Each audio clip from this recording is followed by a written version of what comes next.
يا أيها الناس اتقوا ربكم الذي خلقكم من نفس واحدة وخلق منها زوجها وبث منهما رجالا كثيرا ونساء واتقوا الله الذي تساءلون به والأرحام إن الله كان عليكم رقيبا يا أيها الذين آمنوا اتقوا الله وقولوا قولا سديدا يصلح لكم أعمالكم ويغفر لكم ذنوبكم ومن يطع الله ورسوله فقد فاز فوزا عظيما أما بعد فإن خير الحديث كتاب الله وخير الهدي هدي محمد صلى الله عليه وسلم وشر الأمور محدثاتها وكل محدثة بدعة وكل بدعة ضلالة وكل ضلالة في النار فأعوذ بالله من الشيطان الرجيم بسم الله الرحمن الرحيم يا أيها الذين آمنوا لا تأكلوا أموالكم بينكم بالباطل إلا أن تكون تجارة أو تراض منكم ಸರ್ವ ಸ್ತುತಿ ಸ್ತೋತ್ರಗಳು ಸಕಲ ಲೋಕಗಳ ಸೃಷ್ಟಿಕರ್ತನಾದ ಸರ್ವ ಮಾನವ ಕುಲವನ್ನು ಪರಿಪಾಲಿಸುತ್ತಿರುವಂತಹ ಅಲ್ಲಾಹನಿಗೆ ಮೀಸಲು. ಅಲ್ಲಾಹನ ಅನಂತ ಅನಂತ ಅಪಾರ ಅನುಗ್ರಹಗಳಾಗಲಿ, ಸತ್ಯದ ಸಂಸ್ಥಾಪನೆ ಹಾಗೂ ಕೆಡುಕಿನ ನಿರ್ಮೂಲನೆಗಾಗಿ ಬಂದ ಅಲ್ಲಾಹನ ಎಲ್ಲ ಸಂದೇಶವಾಹಕರ ಮೇಲೆ, ಪ್ರವಾದಿಗಳ ಮೇಲೆ, ಪೈಗಂಬರರ ಮೇಲೆ, ವಿಶೇಷವಾಗಿ ನಮ್ಮ ನಿಮ್ಮೆಲ್ಲರ ಮಾನವ ಕುಲದ ಅಂತಿಮ ಪ್ರವಾದಿ ಮುಹಮ್ಮದ್ ಮುಸ್ತಫಾ ಸಲ್ಲಲ್ಲಾಹು ಅಲೈಹಿ ವಸಲ್ಲಂ ಅವರ ಮೇಲೆ, ಆತ್ಮೀಯ ಇಸ್ಲಾಮಿ ಸಹೋದರ ಸಹೋದರಿಯರೇ, ಪವಿತ್ರ ಕುರಾನಿನ ಸೂರತುಲ್ ಬಕರಾ ಇದರ ಒಂದು ಸೂಕ್ತಿ ನಾನು ನಿಮ್ಮ ಮುಂದೆ ಪಠಿಸಿದ್ದೇನೆ. ಸೃಷ್ಟಿಕರ್ತನಾದ ಅಲ್ಲಾಹು ಸತ್ಯವಿಶ್ವಾಸ ದಾಸರನ್ನು ಈ ಆಯತಿನಲ್ಲಿ ನೀಡುತ್ತಿರುವಂತಹ ಸಂದೇಶ ಅದೇನೆಂದರೆ, ಸತ್ಯವಿಶ್ವಾಸಿಗಳು ಪರರ ದುಡಿಮೆಯನ್ನು, ಪರರ ಸಂಪಾದನೆಯನ್ನು ಅನ್ಯ ಮಾರ್ಗದಿಂದ, ತಪ್ಪು ಮಾರ್ಗದಿಂದ, ಅಲ್ಲಾಹು ನಿಷೇಧಿಸಿರುವಂತಹ ಮಾರ್ಗದಿಂದ ಎಂದಿಗೂ ಅದನ್ನು ಪಡೆಯಬಾರದು. ಯಾ ಅಯ್ಯುಹಲ್ಲದೀನ ಆಮನು ಲಾ ತಅಕುಲು ಅಮ್ವಾಲಕುಂ ಬೈನಕುಂ ಬಿಲ್ ಬಾತಿಲ್. ಸತ್ಯವಿಶ್ವಾಸಿಗಳೇ, ನೀವು ಪರಸ್ಪರರ ಸಂಪತ್ತನ್ನು, ಪರಸ್ಪರರ ಹಣ ದುಡಿಮೆಯನ್ನು ಮಿಥ್ಯ ಮಾರ್ಗದಿಂದ, ತಪ್ಪು ಮಾರ್ಗದಿಂದ ಅದನ್ನು ತಿನ್ನಬೇಡಿರಿ. ನೀವು ಪರಸ್ಪರರ ಬೇರೆ ವ್ಯಕ್ತಿಗಳ ದುಡಿಮೆ, ಅವರ ಸಂಪಾದನೆ, ಅವರಲ್ಲಿರುವಂತಹ ಹಣವನ್ನು ನೀವು ಪಡೆಯಬೇಕೆಂದಾದರೆ ಅದಕ್ಕೊಂದು ಮಾರ್ಗ ಇದೆ. ಇಲ್ಲ ಅಂತ ಕೂನ ತಿಜಾರತನ್ ಅಂತರಾದ ಮಿನ್ಕುಂ. ಅದೇನೆಂದರೆ ಅದುವೇ ಅಲ್ಲಾಹು ಧರ್ಮಸಮ್ಮತಗೊಳಿಸಿರುವಂತಹ, ಹಲಾಲ್ಗೊಳಿಸಿರುವಂತಹ, ಅಲ್ಲಾಹು ಸರಿ ಎಂದು ಹೇಳಿರುವಂತಹ ಮಾರ್ಗ ವ್ಯಾಪಾರದ ಮಾರ್ಗ, ಬಿಸಿನೆಸ್ಸಿನ ಮಾರ್ಗವಾಗಿದೆ. ಈ ಆಯತಿನಲ್ಲಿ ಅಲ್ಲಾಹು ಮಿಥ್ಯ ಮಾರ್ಗದಿಂದ, ತಪ್ಪು ಮಾರ್ಗದಿಂದ ದುಡಿಯಬಾರದು, ತಪ್ಪು ಮಾರ್ಗದಿಂದ ಪರರ ಹಣವನ್ನು ಕಬಳಿಸಬಾರದೆಂಬ ಆದೇಶವನ್ನು ನೀಡಿದ್ದಾನೆ. ಇದು ಕೇವಲ ಒಂದು ಆಯತ ಮಾತ್ರವಾಗಿದೆ. ಆದರೆ ಈ ಆಯತಿನ ಅರ್ಥ, ಈ ಆಯತಿನ ವ್ಯಾಖ್ಯಾನ ಅದು ಬಹಳ ವಿಸ್ತರಣೆ ಹೊಂದಿದೆ ಎಂಬುದು ನಾವೆಲ್ಲರೂ ತಿಳಿಯಬೇಕಾಗಿದೆ. ಬಹಳ ವಿಶಾಲತೆ ಈ ಆಯತಿನಲ್ಲಿದೆ. ಬೇರೆಯವರ ದುಡಿಮೆ, ಬೇರೆಯವರ ಸಂಪಾದನೆ, ಬೇರೆಯವರ ಸಂಪತ್ತನ್ನು ಮಿಥ್ಯ ಮಾರ್ಗದಿಂದ ಪಡೆಯುವುದು ಎಂದರೆ ಅದಕ್ಕೆ ಬಹಳಷ್ಟು ಬೇರೆ ಬೇರೆ ಮಾರ್ಗಗಳಿವೆ. ವ್ಯಾಪಾರದಲ್ಲಿ ಮೋಸ ಮಾಡಿ ವಂಚಿಸಿ ದುಡಿಯುವುದು ಇದು ಹರಾಮಾಗಿರುವಂತಹ ಮಾರ್ಗವಿದೆ. ವ್ಯಾಪಾರದಲ್ಲಿ ಅಥವಾ ಯಾವುದೇ ಒಂದು ಕೆಲಸ ಕಾರ್ಯದಲ್ಲಿ ಸುಳ್ಳು ಹೇಳುವುದು, ಆ ಸುಳ್ಳು ಹೇಳುವುದರ ಮೂಲಕ ಹಣವನ್ನು ಪಡೆಯುವುದು ಇದು ಸಹ ಮಿಥ್ಯ ಮಾರ್ಗದಿಂದ, ತಪ್ಪು ಮಾರ್ಗದಿಂದ ದುಡಿಯುವುದಾಗಿದೆ. ಅದೇ ರೀತಿ ಒಬ್ಬ ವ್ಯಕ್ತಿ ಅವನು ಬೇರೆ ಒಬ್ಬ ವ್ಯಕ್ತಿಗೆ ತನ್ನ ವ್ಯಾಪಾರದಲ್ಲಿ ಅಥವಾ ತಾನು ಮಾಡುತ್ತಿರುವಂತಹ ಕೆಲಸ ಕಾರ್ಯದಲ್ಲಿ ವಂಚಿಸುತ್ತಾನೆ, ಮೋಸ ನೀಡುತ್ತಾನೆ. ಅವನಿಗೆ ಶಾಂಪಲ್ ಆಗಿ ಕೊಡುವಂತಹ ಒಂದು ಸಾಮಗ್ರಿ, ಒಂದು ವಸ್ತು ಅದು ಬೇರೆಯದಾಗಿ ಅವನು ತನ್ನ ವ್ಯಾಪಾರವನ್ನು ಮುಂದುವರಿಸಲಿಕ್ಕಾಗಿ ಆ ವ್ಯಕ್ತಿಯೊಂದಿಗೆ ಸ್ಯಾಂಪಲ್ ಆಗಿ ಕೊಟ್ಟಿರುವಂತಹ ವಸ್ತುವನ್ನು ಬೇರೆದಾಗಿ ಕೊಟ್ಟು, ಮತ್ತು ಅದೇ ರೀತಿ ಅವನು ಸಾಮಗ್ರಿಗಳನ್ನು ಕಳಿಸುವಾಗ ಬೇರೆ ಕ್ವಾಲಿಟಿಯದ್ದು ಅಥವಾ ಅದಕ್ಕಿಂತ ಕಡಿಮೆ ಕ್ವಾಲಿಟಿಯದ್ದು ಕೊಟ್ಟರೆ ಅದು ಸಹ ಹರಾಮ್ ಆಗಿರುವಂತಹ ದುಡಿಮೆಯಾಗಿದೆ. ಅದೇ ರೀತಿ ಒಬ್ಬ ವ್ಯಕ್ತಿ ಅವನು ತನ್ನ ಕೈ ಕೆಳಗಿರುವಂತಹ ವ್ಯಕ್ತಿಗಳಿಗೆ ಅವರಿಗೆ ಕೊಡಬೇಕಾದಂತಹ ಅವರ ಹಕ್ಕನ್ನು ಕೊಡದೆ ಅದನ್ನು ಕಬಳಿಸಿ ತಿನ್ನುತ್ತಾನೆಂದಾದರೆ, ಉದಾಹರಣೆಗೆ ವಾರಿಸು ಸುತ್ತಿನಲ್ಲಿ ಹೆಣ್ಣು ಮಕ್ಕಳಿಗೆ ಪುರುಷನಿಗೆ ಸಿಗುವಂತಹ ಎಷ್ಟು ಭಾಗವಿದೆಯೋ ಅಷ್ಟು ಪಾಲಿನ ಅರ್ಧ ಭಾಗ ಹೆಣ್ಣು ಮಗಳಿಗೆ ಸಿಗುತ್ತದೆ ಎಂದು ಇಸ್ಲಾಂ ಹೇಳಿರುವಾಗ, ಓರ್ವ ವ್ಯಕ್ತಿ ಅವನು ತನ್ನ ಕೆಳಗಿರುವಂತಹ ವ್ಯಕ್ತಿಗಳಿಗೆ ವಾರಿಸು ಸತ್ತನ್ನು ಕೊಡದೆ ಅವರ ವಾರಿಸು ಸತ್ತನ್ನು ಕಬಳಿಸಿ ಹೊಡೆದು ತಿಂದರೆ ಅದು ಸಹ ಮಿಥ್ಯ ಮಾರ್ಗದಿಂದ, ತಪ್ಪು ಮಾರ್ಗದಿಂದ ದುಡಿಯುವುದಾಗಿದೆ. ಓರ್ವ ವ್ಯಕ್ತಿ ಬಡವರಿಂದ ಬಡ್ಡಿ ತೆಗೆದುಕೊಳ್ಳುತ್ತಿದ್ದಾನೆಂದಾದರೆ, ಆ ಬಡ್ಡಿಯ ಮೂಲಕ ಅವನು ತನ್ನ ದುಡಿಮೆ ಮಾಡುತ್ತಿದ್ದಾನೆಂದಾದರೆ, ಅಥವಾ ಓರ್ವ ವ್ಯಕ್ತಿ ಬಡ್ಡಿಯ ಮೂಲಕ ತನ್ನ ವ್ಯಾಪಾರವನ್ನು ಅವನು ಬೆಳೆಸಿಕೊಂಡಿದ್ದಾನೆಂದಾದರೆ, ಇದು ಸಹ ಪ್ರವಾದಿಗಳು ಹೇಳಿರುವ ಪ್ರಕಾರ ಆಗಿಲು ರಿಬಾವ ಮುಕಿಲಹು, ಬಡ್ಡಿ ತಿನ್ನುವಂತಹ ವ್ಯಕ್ತಿ, ಬಡ್ಡಿ ಕೊಡುವಂತಹ ವ್ಯಕ್ತಿ ಬ್ಯಾಂಕಿನಿಂದ ಸಾಲ ತೆಗೆದು ಅವನು ತನ್ನ ಅಂಗಡಿ, ತನ್ನ ಬಿಸಿನೆಸ್ ವ್ಯಾಪಾರವನ್ನು ಅವನು ಬೆಳೆಸುತ್ತಿದ್ದಾನೆಂದಾದರೆ ಇವೆಲ್ಲವೂ ಮಿಥ್ಯ ಮಾರ್ಗದಿಂದ ದುಡಿಯುವುದಾಗಿದೆ. ಅದೇ ರೀತಿ ಸದ್ಯಕಾಲದಲ್ಲಿ ಬಹಳಷ್ಟು ವ್ಯಕ್ತಿಗಳು ಬಹಳ ಕ್ಷಣ ಮಾತ್ರದಲ್ಲಿ ಶ್ರೀಮಂತರಾಗುತ್ತಿದ್ದಾರೆ. ಅದುವೇ ಜೂಜಾಟವಾಗಿದೆ. ಜೂಜಾಟ ಎಂಬುದು ಇಸ್ಲಾಮಿನಲ್ಲಿ ಸಂಪೂರ್ಣವಾಗಿ ನಿಷೇಧ, ಸಂಪೂರ್ಣವಾಗಿ ಅಲ್ಲಾಹ್ ಅದನ್ನು ಹರಾಮ್ಗೊಳಿಸಿದ್ದಾನೆ. ಕ್ಷಣ ಮಾತ್ರದಲ್ಲಿ, ಸೆಕೆಂಡ್ಗಳಲ್ಲಿ ಓರ್ವ ಕಡು ಬಡವ ಅವನು ಒಂದು ಲಾಟರಿ ಟಿಕೆಟಿನ ಮೂಲಕ ಅಥವಾ ಬೇರೆ ಯಾವುದೇ ಬೆಟ್ಟಿಂಗಿನ ಮೂಲಕ ಕ್ಷಣ ಮಾತ್ರದಲ್ಲಿ ಅವನು ಕೋಟ್ಯಾಧಿಪತಿ ಆಗುತ್ತಿದ್ದಾನೆಂದಾದರೆ ಇದು ಸಹ ಇಸ್ಲಾಮಿನಲ್ಲಿ ನಿಷೇಧ ಆಗಿರುವಂತಹ ದುಡಿಮೆಯಾಗಿದೆ. ಹೀಗೆ ಈ ಚಿಕ್ಕ ಒಂದು ಆಯತ್ತಿನಲ್ಲಿ ಇದರ ವ್ಯಾಖ್ಯಾನ, ಇದರ ಅರ್ಥ ಬಹಳ ದೊಡ್ಡದಾಗಿದೆ. ಆತ್ಮೀಯ ಸಹೋದರ ಸಹೋದರಿಯರೇ, ಮಿಥ್ಯ ಮಾರ್ಗದಿಂದ ದುಡಿಯುವುದನ್ನು ಅಲ್ಲಾಹು ಈ ಆಯತ್ತಿನ ಮೂಲಕ ನಮ್ಮೆಲ್ಲರನ್ನು ನಿಷೇಧಿಸಿದ್ದಾನೆ. ಯಾ ಅಯ್ಯುಹಲ್ಲದೀನ ಆಮನು ಲಾ ತಾಕುಲು ಅಮ್ವಾಲಕುಂ ಬೈನಕುಂ ಇಲ್ಲಾ ಅನ್ ತಕೂನ ತಿಜಾರತಿನ್ ಅನ್ ತರಾದಿನ್ ಮಿನ್ಕುಂ. ಸತ್ಯವಿಶ್ವಾಸಿಗಳೇ, ಪರಸ್ಪರರ ಸಂಪತ್ತನ್ನು ನೀವು ಮಿಥ್ಯ ಮಾರ್ಗದಿಂದ, ತಪ್ಪು ಮಾರ್ಗದಿಂದ ದುಡಿಯಬೇಡಿರಿ. ಇಸ್ಲಾಂ ಯಾವ ಮಾರ್ಗ ಇದು ತಪ್ಪು ಮಾರ್ಗವಾಗಿದೆ, ಇದರಿಂದ ದುಡಿಯುವುದು, ಇದರಿಂದ ದುಡಿಮೆ ಮಾಡುವುದು ತಪ್ಪೆಂದು ಹೇಳಿದೆಯೋ ಆ ಎಲ್ಲ ಮಾರ್ಗಗಳ ಮೂಲಕ ಸಂಪತ್ತನ್ನು ನಾವು ಪಡೆಯುವುದಾಗಲಿ, ದುಡಿಯುವುದಾಗಲಿ, ಹಣ ಸಂಪಾದಿಸುವುದಾಗಲಿ ಅದು ಇಸ್ಲಾಮಿನಲ್ಲಿ ಸಂಪೂರ್ಣವಾಗಿ ನಿಷೇಧವಾಗಿದೆ. ಸಹೋದರರೇ, ನಾವು ಇಲ್ಲಿ ನಿಂತುಕೊಂಡು ನಾವು ತಿಳಿಯಬೇಕಾದಂತಹ ಒಂದು ಮುಖ್ಯ ವಿಷಯವಿದೆ. ಅದೇನೆಂದರೆ, ಅಲ್ಲಾಹು ನಮ್ಮ ಹಣೆ ಬರಹದಲ್ಲಿ, ನಮ್ಮ ಕದರಿನಲ್ಲಿ ಅಲ್ಲಾಹು ಬರೆದಿರುವಂತಹ ನಮ್ಮ ಸಂಪಾದನೆ, ನಮ್ಮ ದುಡಿಮೆ, ಅದೇ ರೀತಿ ಎಷ್ಟು ಜೀವನೋಪಾಯ ಅಲ್ಲಾಹು ನಮಗೆ ದಯಪಾಲಿಸಲಿಕ್ಕೆ ಬಯಸಿದ್ದಾನೆಯೋ ಅಷ್ಟು ನಮಗೆ ಎಂದೆಂದಿಗೂ ಅದು ಸಿಗಲಿಕ್ಕೆ, ಎಂದಿಗೂ ನಮಗೆ ಅದು ಸಿಗದೇ ಇರಲಿಕ್ಕೆ ಎಂದಿಗೂ ಸಾಧ್ಯವಿಲ್ಲ. ಅಲ್ಲಾಹು ಎಷ್ಟು ಬರೆದಿದ್ದಾನೆಯೋ ಅದು ಖಂಡಿತವಾಗಿಯೂ ಯಾರು ಎಷ್ಟೇ ವಂಚಿಸಿದರೂ ಕೂಡ, ಎಷ್ಟೇ ಪ್ರಯತ್ನ ಮಾಡಿದರೂ ಕೂಡ, ಎಷ್ಟೇ ನಮ್ಮೊಂದಿಗೆ ವಿರೋಧ ಮಾಡಿದರೂ ಕೂಡ ಖಂಡಿತವಾಗಿಯೂ ಅದು ನಮ್ಮ ಪಾಲಿಗೆ ಸಿಗುತ್ತದೆ ಎಂಬುದು ಶರೀಯತ್ ನಮಗೆ, ಇಸ್ಲಾಂ ನಮಗೆ ಕಲಿಸುವಂತಹ ಪಾಠವಾಗಿದೆ. ಅಲ್ಲಾಹನ ಪ್ರವಾದಿಯವರು ಒಂದು ಹದೀಸನಲ್ಲಿ ಪ್ರಸ್ತಾಪಿಸಿದರು, ಅನ್ನ ರೂಹಲ್ ಕುದ್ಸ್ ನಫಸ ಫೀ ರೌಇ ಅನ್ನಹು ಲನ್ ತಮೂತ ನಫ್ಸುನ್ ಹತ್ತಾ ತಸ್ತಕ್ಮಿಲ ರಿಜ್ಕಾ.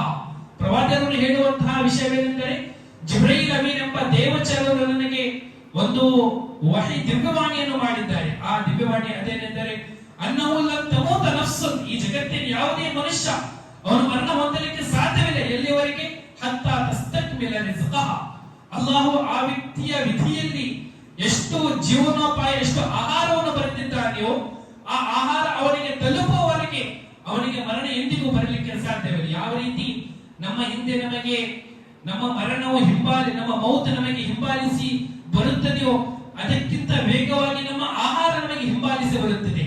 ಯಾವ ಅನ್ನದ ತುತ್ತು, ಯಾವ ಅನ್ನದ ಕಾಳು ನಾವು ತಿನ್ನಬೇಕೋ ಅದು ಖಂಡಿತವಾಗಿಯೂ ನಾವು ತಿನ್ನುತ್ತೇವೆ. ಆ ಅನ್ನದ ತುತ್ತು, ಆ ಆಹಾರದ ಕಾಳು ನಾವು ತಿನ್ನುವವರೆಗೆ ನಮಗೆ ಎಂದಿಗೂ ಮರಣ ಬರಲಿಕ್ಕೆ ಸಾಧ್ಯವಿಲ್ಲ ಎಂಬ ಮಾತು ಅಲ್ಲಾಹನ ಪ್ರವಾದಿ ಈ ಹದೀಸಲ್ಲಿ ಪ್ರಸ್ತಾಪಿಸಿದ್ದಾರೆ. ಹೀಗಾಗಿ ಪ್ರವಾದಿಯವರು ಈ ಹದೀಸನ ಮುಂದೆ ತಿಳಿಸುವಂತಹ ವಿಷಯವೇನೆಂದರೆ, ವಾಜಿಬ್ ಫತ್ತಖುಲ್ಲಾಹ ವ ಅಜ್ಮಿಲು ಫಿತ್ ತಲಬ್, ಆಹಾರ, ಜೀವನೋಪಾಯ, ದುಡಿಮೆ ಮಾಡುವ, ಹಣ ಸಂಪಾದಿಸುವಂತಹ ವಿಷಯದಲ್ಲಿ ಅಲ್ಲಾಹನನ್ನು ಭಯಪಡಿರಿ. ವ ಅಜ್ಮಿಲು ಫಿತ್ ತಲಬ್, ಅಲ್ಲಾಹು ಹಲಾಲ್ಗೊಳಿಸಿರುವಂತಹ, ಅಲ್ಲಾಹು ಧರ್ಮಸಮ್ಮತಗೊಳಿಸಿರುವಂತಹ, ಅಲ್ಲಾಹು ಸರಿಯೆಂದು ಹೇಳಿರುವಂತಹ ಮಾರ್ಗಗಳ ಮೂಲಕ ನೀವು ಹಲಾಲ್ ದುಡಿಮೆಯನ್ನು ತಿನ್ನಿ. ಇಸ್ಲಾಂ ನಮಗೆ ನೀವು ಬಡವರಾಗಿ ಜೀವಿಸಬೇಕು, ನೀವು ನಿರ್ಗತಿಕರಾಗಿ ಜೀವಿಸಬೇಕು ಎಂದು ಹೇಳುವುದಿಲ್ಲ. ನೀವೆಲ್ಲರೂ ಶ್ರೀಮಂತರಾಗಬೇಕು, ನೀವು ನೀವು ಹಣವನ್ನು ಸಂಪಾದಿಸಬೇಕೆಂದು ಹೇಳುತ್ತದೆ. ಆದರೆ ಹಣ ಸಂಪಾದನೆಯ ಮೂಲ ಅದು ಅಲ್ಲಾಹು ಧರ್ಮ ಸಮ್ಮತಗೊಳಿಸಿರುವಂತಹ ಅದು ಮಾರ್ಗ ಮಾತ್ರ ಆಗಿರಬೇಕು. ಅಲ್ಲಾಹು ಹಲಾಲ್ಗೊಳಿಸಿರುವಂತಹ ಮಾರ್ಗಗಳ ಮೂಲಕ ನಾವು ಹಣವನ್ನು ದುಡಿಯಬೇಕು. ನಮ್ಮ ಮಡದಿ ಮಕ್ಕಳಿಗೆ ಹಲಾಲ್ ಆಗಿರುವಂತಹ ಅನ್ನವನ್ನೇ ಮಾತ್ರ ನಾವು ತಿನ್ನಿಸಬೇಕೆಂಬುದು ಇಸ್ಲಾಂ ನಮಗೆ ಕಲಿಸುವಂತಹ ವಿಷಯವಾಗಿದೆ. ಸಹೋದರರೇ, ಹಣ ಸಂಪಾದಿಸುವಂತಹ ವಿಷಯದಲ್ಲಿ, ಅದೇ ರೀತಿ ಹಣವನ್ನು ಖರ್ಚು ಮಾಡುವಂತಹ ವಿಷಯದಲ್ಲಿ, ಈ ಎರಡೂ ವಿಷಯಗಳಲ್ಲಿ ನಾವು ಸ್ವತಂತ್ರವಿಲ್ಲ. ಬದಲಾಗಿ ಇಸ್ಲಾಮಿನ ಗಡಿಗಳ ಒಳಗೆ ನಾವೆಲ್ಲರೂ ನಾವು ಕೂಡಿಕೊಂಡಿದ್ದೇವೆ.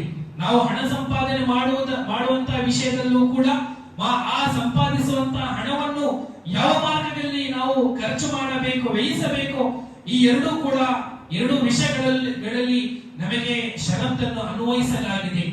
ಆ ಕಂಡೀಷನ್ಸ್, ಆ ಷರತ್ ಅದೇನೆಂದರೆ ಅಲ್ಲಾಹನ ಪ್ರವಾದಿಯವರ ಹದೀಸನಲ್ಲಿ ಪ್ರಸ್ತಾಪಿಸಿದರು 4 ವಿಷಯಗಳು. ಇನ್ನೊಂದು ಹದೀಸನ ಪ್ರಕಾರ 5 ಪ್ರಶ್ನೆಗಳು ಓರ್ವ ಮನುಷ್ಯನಿಗೆ ಕೇಳುವವರೆಗೆ, ಆ ಪ್ರಶ್ನೆಗಳ ಉತ್ತರ ನೀಡುವವರೆಗೆ ಕಿಯಾಮತ್ತಿನ ದಿನದಂದು ಅವನ ವಿಚಾರಣೆ ಮುಂದುವರಿಸಲಿಕ್ಕೆ ಸಾಧ್ಯವಿಲ್ಲ. ಆ 5 ಪ್ರಶ್ನೆಗಳೇನೆಂದರೆ ಅಲ್ಲಾಹನ ಪ್ರವಾದಿಯವರು ಹೇಳಿದರು, ಲಾ ತಜಾಲು ಕದಮ ಅಬ್ದಿನ್ ಹತ್ತಾ ಯುಸ್ಅಲ ಅನ್ ಖಮ್ಸಿನ್ ವಅನ್ ಉಮ್ರಿಹಿ ಫೀಮಾ ಅಫನಾ ವಅನ್ ಶಬಾಬಿಹಿ ಫೀಮಾ ಅಬ್ಲಾ ವಅನ್ ಮಾಲಿಹಿ ಮಿನ್ ಐನ ಇಕ್ತಸಬಹು ವಫೀಮಾ ಅನ್ಫಾ. ಪ್ರವಾದಿಯವರು ಹೇಳಿದರು, ಪ್ರತಿಯೊಬ್ಬ ಮನುಷ್ಯನಿಗೆ, ಆದಮಿನ ಪ್ರತಿಯೊಬ್ಬ ಮಗನಿಗೆ 5 ಪ್ರಶ್ನೆಗಳು ಕೇಳಲಾಗುವುದು. ಅದರಲ್ಲಿ ಮೊದಲನೇ ಪ್ರಶ್ನೆ ಅದೇನೆಂದರೆ ವಅನ್ ಉಮ್ರಿಹಿ ಫೀಮಾ ಅಫನಾ, ಅವನ ಜೀವನದ ಬಗ್ಗೆ, ಅವನ ಹುಟ್ಟಿನಿಂದ ಹಿಡಿದು ಅವನು ಪ್ರಾಯಕ್ಕೆ ತಲುಪುವುದರಿಂದ ಹಿಡಿದು ಅವನ ಮರಣ ಹೊಂದುವವರೆಗೆ ಯಾವ ಕಾರ್ಯಗಳಲ್ಲಿ ತನ್ನ ಸಮಯವನ್ನು ಕಳೆದಿದ್ದಾನೆ, ಯಾವ ಕೆಲಸಗಳಲ್ಲಿ ತನ್ನ ಜೀವನವನ್ನು ಕಳೆದಿದ್ದಾನೆ, ಅಲ್ಲಾಹನ ಇಬಾದತ್ತಿನಲ್ಲಿ, ಅಲ್ಲಾಹನ ಆರಾಧನೆಯಲ್ಲಿ, ಕೇವಲ ಐಹಿಕ ಲೋಕದ ಆಸೆ ಆಕಾಂಕ್ಷೆಗಳನ್ನು ಪೂರ್ಣಗೊಳಿಸುವುದರಲ್ಲಿ ಯಾವ ಕಾರ್ಯಗಳಲ್ಲಿ ತನ್ನ ಈ ಜೀವನವನ್ನು ಕಳೆದಿದ್ದಾನೆ ಎಂಬ ಪ್ರಶ್ನೆ ಮನುಷ್ಯನಿಗೆ ಕೇಳಲಾಗುವುದು. ಎರಡನೇ ಪ್ರಶ್ನೆ ವನ್ ಶಬಾಬಿಹಿ, ಜೀವನದ ಒಂದು ಅತ್ಯಂತ ಮುಖ್ಯವಾದಂತಹ ಒಂದು ಹಂತವಿದೆ, ಅದು ಯೌವನದ ಕಾಲ. ಆ ಯೌವನದ ಜೀವನದ ಕುರಿತು ಪ್ರತಿಯೊಬ್ಬ ಯುವಕ ಯುವತಿಯರಿಗೆ ಕೇಳಲಾಗುವುದೆಂದು ಪ್ರವಾದಿಯವರು ಎಚ್ಚರಿಕೆ ನೀಡಿದ್ದಾರೆ. ಮೂರನೇ ಪ್ರಶ್ನೆ ವಅನ್ ಮಾಲಿಹಿ ಮಿನ್ ಐನ ಇಕ್ತಸಬ್, ಅವನ ಸಂಪಾದನೆ, ಅವನ ದುಡಿಮೆಯ ಕುರಿತು. ಮಿನ್ ಐನ ಇಕ್ತಸಬ್, ನಿನ್ನ ಇನ್ಕಮ್ ಸೋರ್ಸ್ ಏನಾಗಿತ್ತು, ಯಾವ ಮಾರ್ಗಗಳ ಮೂಲಕ ನೀನು ಹಣವನ್ನು ದುಡಿದಿದ್ದೆ, ನಿನ್ನ ಬಳಿ ಇಷ್ಟು ಆಸ್ತಿ ಪಾಸ್ತಿ ಇತ್ತು, ನಿನ್ನ ಬ್ಯಾಂಕ್ ಬ್ಯಾಲೆನ್ಸ್ ಇಷ್ಟು ದೊಡ್ಡದಾಗಿತ್ತು, ನಿನ್ನ ಬಳಿ ಇಷ್ಟು ಕಾರು ಬಂಗಲೆಗಳಿದ್ದವು, ಇವೆಲ್ಲವೂ ಯಾವ ಮಾರ್ಗಗಳ ಮೂಲಕ ನೀನು ಪಡೆದಿರುವೆ, ಯಾವ ಮಾರ್ಗಗಳ ಮೂಲಕ ಇಷ್ಟು ನೀನು ಆಸ್ತಿ ಮಾಡಿರುವೆ, ನಿನ್ನ ಬಳಿ ಬಂದಿರುವಂತಹ ಈ ದುಡಿಮೆ ಎಲ್ಲಿಂದಾಗಿತ್ತು, ನಿನ್ನ ಇನ್ಕಮ್ ಸೋರ್ಸ್ ಏನಾಗಿತ್ತು, ನಿನ್ನ ದುಡಿಮೆಯ ಮೂಲ ಏನಾಗಿತ್ತು ಎಂಬ ಪ್ರಶ್ನೆ ಪ್ರತಿಯೊಬ್ಬ ಮನುಷ್ಯನಿಗೆ ಕೇಳಲಾಗುವುದು. ಮಾತ್ರವಲ್ಲದೆ ಪ್ರವಾದಿಯವರು ಹೇಳಿದರು ಮಿನ್ ವಅನ್ ಮಾಲಿಹಿ ಮಿನ್ ಐನ ಇಕ್ತಸಬು ವಫೀಮಾ ಅನ್ಫಾ, ಮತ್ತು ನೀನು ದುಡಿದಿರುವಂತಹ ಈ ದುಡಿಮೆ ಯಾವ ಮಾರ್ಗದಲ್ಲಿ ನೀನು ಖರ್ಚು ಮಾಡಿದೆ, ಯಾವ ಮಾರ್ಗಗಳಲ್ಲಿ ಅದನ್ನು ವ್ಯಯಿಸಿದೆ, ಅಲ್ಲಾಹು ಯಾವ ಮಾರ್ಗದಲ್ಲಿ ನೀನು ಹಣವನ್ನು ಖರ್ಚು ಮಾಡಬೇಕೆಂದು ಹೇಳಿದ್ದಾನೆಯೋ ಆ ಮಾರ್ಗದಲ್ಲಿ ಶರೀಯತೆ ನಿನಗೆ ಅವಕಾಶ ನೀಡಿರುವಂತಹ, ಅನುಮತಿ ನೀಡಿರುವಂತಹ ಮಾರ್ಗಗಳಲ್ಲಿ ನೀನು ಹಣವನ್ನು ಖರ್ಚು ಮಾಡಿರುವೆಯೋ, ಅಥವಾ ನಿನ್ನ ಮನಸ್ಸಿಗೆ ಬಂದಂತೆ ಅಲ್ಲಾಹು ನಿಷೇಧಿಸಿರುವಂತಹ ಮಾರ್ಗಗಳಲ್ಲೂ ಸಹ ನೀನು ಹಣವನ್ನು ಖರ್ಚು ಮಾಡಿರುವೆ ಎಂಬುದರ ಕುರಿತು 2 ಮುಖ್ಯ ಪ್ರಶ್ನೆ ಪ್ರತಿಯೊಬ್ಬ ಮನುಷ್ಯನಿಗೆ ಕೇಳಲಾಗುವುದು ಎಂದು ಅಲ್ಲಾಹನ ಪ್ರವಾದಿ ಈ ಹದೀಸನ ಮೂಲಕ ನಮಗೆ ದುಡಿಮೆ ಮಾಡುವಂತಹ ವಿಷಯದಲ್ಲಿ, ದುಡಿದಿರುವಂತಹ ಹಣವನ್ನು ಯಾವ ರೀತಿ ಖರ್ಚು ಮಾಡಬೇಕೆಂಬ ವಿಷಯದಲ್ಲಿ 2 ವಿಷಯಗಳಲ್ಲೂ ಕೂಡ ಅಲ್ಲಾಹನ ಪ್ರವಾದಿಗಳು ನಮಗೆ ಮುಖ್ಯವಾಗಿರುವಂತಹ ಎಚ್ಚರಿಕೆ ನೀಡಿದ್ದಾರೆ ಸಹೋದರರೇ. ಹೀಗಾಗಿ ವ್ಯಾಪಾರ ಮಾಡುವಂತಹ ಸಂದರ್ಭದಲ್ಲಿ ಪ್ರತಿಯೊಬ್ಬ ವ್ಯಾಪಾರಿ, ಕೊಂಡುಕೊಳ್ಳುವಂತಹ ವ್ಯಕ್ತಿ, ಅದೇ ರೀತಿ ವ್ಯಾಪಾರ ಮಾಡುತ್ತಿರುವಂತಹ ವ್ಯಕ್ತಿ, ಮಾರುತ್ತಿರುವಂತಹ ಈ 2 ವ್ಯಕ್ತಿಗಳಿಗೂ ಕೂಡ ಪ್ರವಾದಿಯವರು ಒಂದು ಉಪದೇಶವನ್ನು ನೀಡಿದ್ದಾರೆ. ಅದೇನೆಂದರೆ ಅಲ್ ಬೈಅನಿ ಬಿಲ್ ಖಿಯಾರಿ ಮಾ ಲಂ ಯತಫರ್ರqa ವ ಇನ್ ಸದqa ವ ಬಯ್ಯನ ಬೂರಿಕ ಲಹುಂ ಫೀ ಬೈಹಿಮಾ. ನಮ್ಮ ವ್ಯಾಪಾರದಲ್ಲಿ ಬರಕತ ಬರಬೇಕೆಂದಾದರೆ, ನಮ್ಮ ವ್ಯಾಪಾರದಲ್ಲಿ ಸಮೃದ್ಧಿ ಬರಬೇಕೆಂದಾದರೆ ಪ್ರವಾದಿಯವರು ನೀಡಿರುವಂತಹ ತತ್ವ ಸಿದ್ಧಾಂತ ಅದೇನೆಂದರೆ ಎಂದಿಗೂ ನಾವು ನಮ್ಮ ವ್ಯಾಪಾರದಲ್ಲಿ ಸತ್ಯವನ್ನೇ ನಾವು ಹೇಳಬೇಕು, ಎಂದಿಗೂ ನಾವು ಸುಳ್ಳು ಹೇಳಬಾರದು, ಅದೇ ರೀತಿ ಎಂದಿಗೂ ನಾವು ಮೋಸ ಮಾಡಬಾರದು, ಎಂದಿಗೂ ನಾವು ಯಾವ ವ್ಯಕ್ತಿಗೆ ಈ ನಮ್ಮ ಸಾಮಗ್ರಿಗಳನ್ನು ಮಾರುತ್ತಿದ್ದೇವೋ ಅವರಿಗೆ ಎಂದಿಗೂ ನಾವು ವಂಚಿಸಬಾರದು. ಪ್ರವಾದಿಯವರು ಹೇಳಿದರು ಅಲ್ ಬೈಅನಿ ಬಿಲ್ ಖಿಯಾರಿ, 2 ವ್ಯಾಪಾರ ಮಾಡುವಂತ ವ್ಯಕ್ತಿಗಳಿಗೆ, ಅದು ವ್ಯಾಪಾರ ಮಾಡುವಂತ ಮಾರುವಂತ ವ್ಯಕ್ತಿಗೂ ಸಹ, ಕೊಂಡುಕೊಳ್ಳುವಂತಹ ವ್ಯಕ್ತಿಗೂ ಸಹ ಸ್ವತಂತ್ರವಿದೆ. ಅವನು ಮಾರಲೂಬಹುದು ಅಥವಾ ಕೊಂಡುಕೊಳ್ಳುವಂತಹ ವ್ಯಕ್ತಿ ಆ ವ್ಯಾಪಾರವನ್ನು ನಿರಾಕರಿಸಲೂಬಹುದು. ಒಂದೇ ಜಾಗದಲ್ಲಿರುವಾಗ ಕೊಂಡುಕೊಂಡ ನಂತರ ಮತ್ತೆ ಅದನ್ನು ಹಿಂತಿರುಗಿಸಲಿಕ್ಕೆ ಸಾಧ್ಯವಿಲ್ಲ ಎಂಬ ವ್ಯಾಪಾರದ ಒಂದು ಸಿದ್ಧಾಂತ ಈ ಹದೀಸನಲ್ಲಿ ಪ್ರವಾದಿಗಳು ಪ್ರಸ್ತಾಪಿಸಿದ್ದಾರೆ. ಮೊದಲ ಪ್ರವಾದಿಗಳು ಹೇಳಿದರು, ವೈನ್ ಸದಕ ವಬಯ್ಯನ, ವ್ಯಾಪಾರ ಮಾಡುವಂತ ಮಾರುವಂತಹ ವ್ಯಕ್ತಿ, ಕೊಂಡುಕೊಳ್ಳುವಂತಹ ವ್ಯಕ್ತಿ ಇವರಿಬ್ಬರು ಸತ್ಯ ಹೇಳಿದ್ದಾರೆ ಮತ್ತು ಆ ಯಾವ ವಸ್ತುವನ್ನು ಮಾರುತ್ತಿದ್ದಾನೆಯೋ ಅದರಲ್ಲಿರುವಂತಹ ನ್ಯೂನ್ಯತೆ, ಅದರಲ್ಲಿರುವಂತಹ ಕುಂದುಕೊರತೆಯನ್ನು ಅದನ್ನು ಬಹಿರಂಗಪಡಿಸುತ್ತಾನೆಯೋ ಆಗ ಅಲ್ಲಾಹನ ಪ್ರವಾದಿಗಳು ಹೇಳಿದರು, ಈ ಇಬ್ಬರು ವ್ಯಾಪಾರ ಮಾಡುವಂತಹ ಮಾರುವಂತಹ ಕೊಂಡುಕೊಳ್ಳುವಂತಹ ವ್ಯಕ್ತಿ ಇವರಿಬ್ಬರ ವ್ಯಾಪಾರದಲ್ಲಿ ಅಲ್ಲಾಹು ಬರಕತ್ತನ್ನು ನೀಡುತ್ತಾನೆ ಎಂದು ಪ್ರವಾದಿಯವರು ವಾಗ್ದಾನವನ್ನು ಮಾಡಿದ್ದಾರೆ. ವೈನ್ ಸದಕ ವಬಯ್ಯನ ಬೂರಿಕ ಲಹುಮಾ ಫೀ ಬೈಹಿಮಾ, ಅವರ ವ್ಯಾಪಾರದಲ್ಲಿ ಬರಕತ್ತಿರುತ್ತದೆ. ಅಂದರೆ ಯಾವ ವ್ಯಕ್ತಿ ಮಾರುತ್ತಿದ್ದಾನೆಯೋ ನಾನು ನಿನಗೆ ಕೊಡುತ್ತಿರುವಂತಹ ಈ ವಸ್ತು ಇದರಲ್ಲಿ ಇಷ್ಟು ಕಡಿಮೆ ಕ್ವಾಲಿಟಿ ಇದ್ದಾಗಿದೆ, ಇಷ್ಟು ಇದರಲ್ಲಿ ಕುಂದುಕೊರತೆ ಇದೆ, ಇಷ್ಟು ನ್ಯೂನತೆಗಳಿವೆ, ಇದರಲ್ಲಿ ಇಂತಿಂತಹ ಇದರಲ್ಲಿ ಪ್ರಾಬ್ಲಮ್ಸ್ ಗಳಿವೆ, ತೊಂದರೆಗಳಿವೆ, ನಾನು ಇಷ್ಟು ಹಣಕ್ಕೆ ನಿನಗೆ ಕೊಡುತ್ತಿದ್ದೇನೆ. ಈ ರೀತಿಯಾಗಿ ಸರಿಯಾಗಿ ಬಹಿರಂಗವಾಗಿ ಅದರಲ್ಲಿರುವಂತಹ ನ್ಯೂನತೆ ಕುಂದುಕೊರತೆಗಳನ್ನು ಬಹಿರಂಗಪಡಿಸಿ ಮಾರಬೇಕೆಂಬುದು ಪ್ರವಾದಿಗಳು ಹೇಳುವಂತಹ ವಿಷಯವಾಗಿದೆ.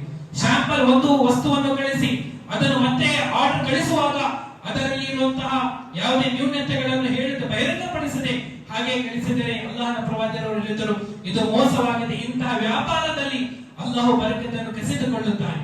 ವೈನ್ ಕದವ ವಕತಮ ಮುಹಿಖತ್ ಲಹುಮಾ ಫೀ ಬೈಹಿಮಾ, ಪ್ರವಾದಿಗಳು ಅದೇ ರೀತಿ ಹೇಳಿದರು, ಅವರಿಬ್ಬರಲ್ಲಿ ಯಾರಾದರೂ ಸುಳ್ಳು ಹೇಳಿದರೆ, ಮಾರುವಂತಹ ಕೊಂಡುಕೊಳ್ಳುವಂತಹ ವ್ಯಕ್ತಿಯು ಸಹ ಸುಳ್ಳು ಹೇಳಬಹುದು, ಇದೇ ವಸ್ತುವನ್ನು ನಾನು ಬೇರೆ ಅಂಗಡಿಯಲ್ಲಿ ಇಷ್ಟು ಹಣಕ್ಕೆ ತೆಗೆದಿದ್ದೇನೆ ಅಥವಾ ಆ ವ್ಯಕ್ತಿ ಇಷ್ಟು ಹಣಕ್ಕೆ ನನಗೆ ಕೊಡುತ್ತಾನೆ ಎಂದು ಹೇಳಿದ್ದಾನೆ.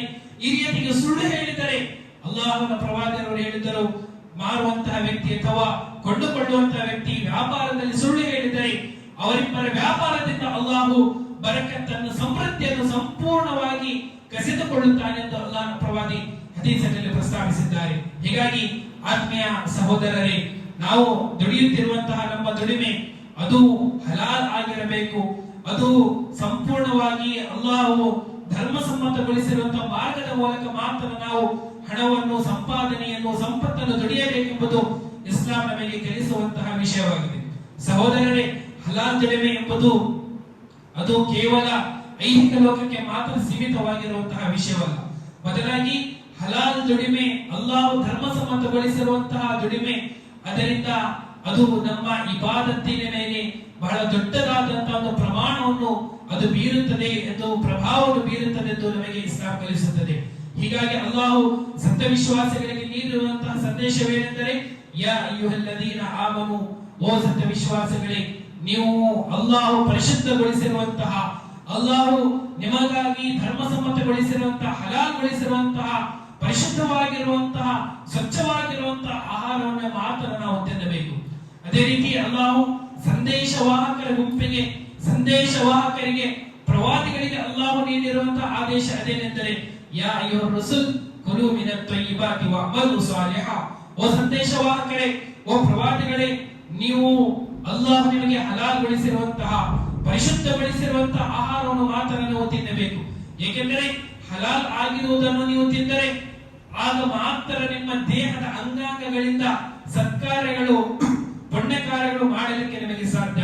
ವಅಮಲು ಸಾಲಿಹಾ, ಈ ಆಯತನ ಮೂಲಕ ನಾವು ತಿಳಿಯಬೇಕಾದಂತಹ ಒಂದು ಮುಖ್ಯ ವಿಷಯ ಅದೇನೆಂದರೆ, ಓರ್ವ ವ್ಯಕ್ತಿ ಅವನಿಗೆ ಇಬಾದತ್ತಿನಲ್ಲಿ, ಅಲ್ಲಾಹನ ಆರಾಧನೆಗೆ ಆಸಕ್ತಿ ಇಲ್ಲ, ನಮಾಜ್ ಮಾಡುವಾಗ ಅವನ ಮನಸ್ಸಿನಲ್ಲಿ ನೆಮ್ಮದಿ ಶಾಂತಿ ಇಲ್ಲ, ಅಲ್ಲಾಹನ ಮಸೀದಿಗೆ ಪ್ರವೇಶವಾದಾಗ ಅವನಿಗೊಂದು ರೀತಿಯಾದಂತಹ ಟೆನ್ಷನ್ ಆಗುತ್ತದೆ, ಪವಿತ್ರ ಕುರಾನಿನ ಪಾರಾಯಣದಲ್ಲಿ ಅವನಿಗೆ ಮನಸ್ಸಿಲ್ಲ, ಅಲ್ಲಾಹನ ಜಿಕ್ರಿನಲ್ಲಿ ಮನಸ್ಸಿಲ್ಲ ಎಂದಾದರೆ ಅವನು ತನ್ನ ದುಡಿಮೆಯ ಬಗ್ಗೆ ಚಿಂತಿಸಬೇಕಾಗಿದೆ. ಏಕೆಂದರೆ ಯಾವ ವ್ಯಕ್ತಿ ಹಲಾಲ್ ಆಗಿರುವಂತಹ, ಅಲ್ಲಾಹು ಧರ್ಮಸಮ್ಮತಗೊಳಿಸಿರುವಂತಹ ದುಡಿಮೆಯನ್ನು ತಿನ್ನುತ್ತಾನೆಯೋ ಅಂತಹ ವ್ಯಕ್ತಿಗೆ ಮಾತ್ರ ಇಬಾದತ್ತಿನಲ್ಲಿ ಆಸಕ್ತಿ, ಇಬಾದತ್ತಿನಲ್ಲಿ ಅಲ್ಲಾಹನ ಆರಾಧನೆಯಲ್ಲಿ ಇಂಟ್ರೆಸ್ಟ್, ಅಲ್ಲಾಹನ ಮಸೀದಿಗಳಿಗೆ ಬರುವಾಗ ಅವನಿಗೆ ಅವನ ಮನಸ್ಸಿಗೆ ಶಾಂತಿ ಮತ್ತು ನೆಮ್ಮದಿ ಮಾತ್ರ ಲಭಿಸಲಿಕ್ಕೆ ಸಾಧ್ಯ.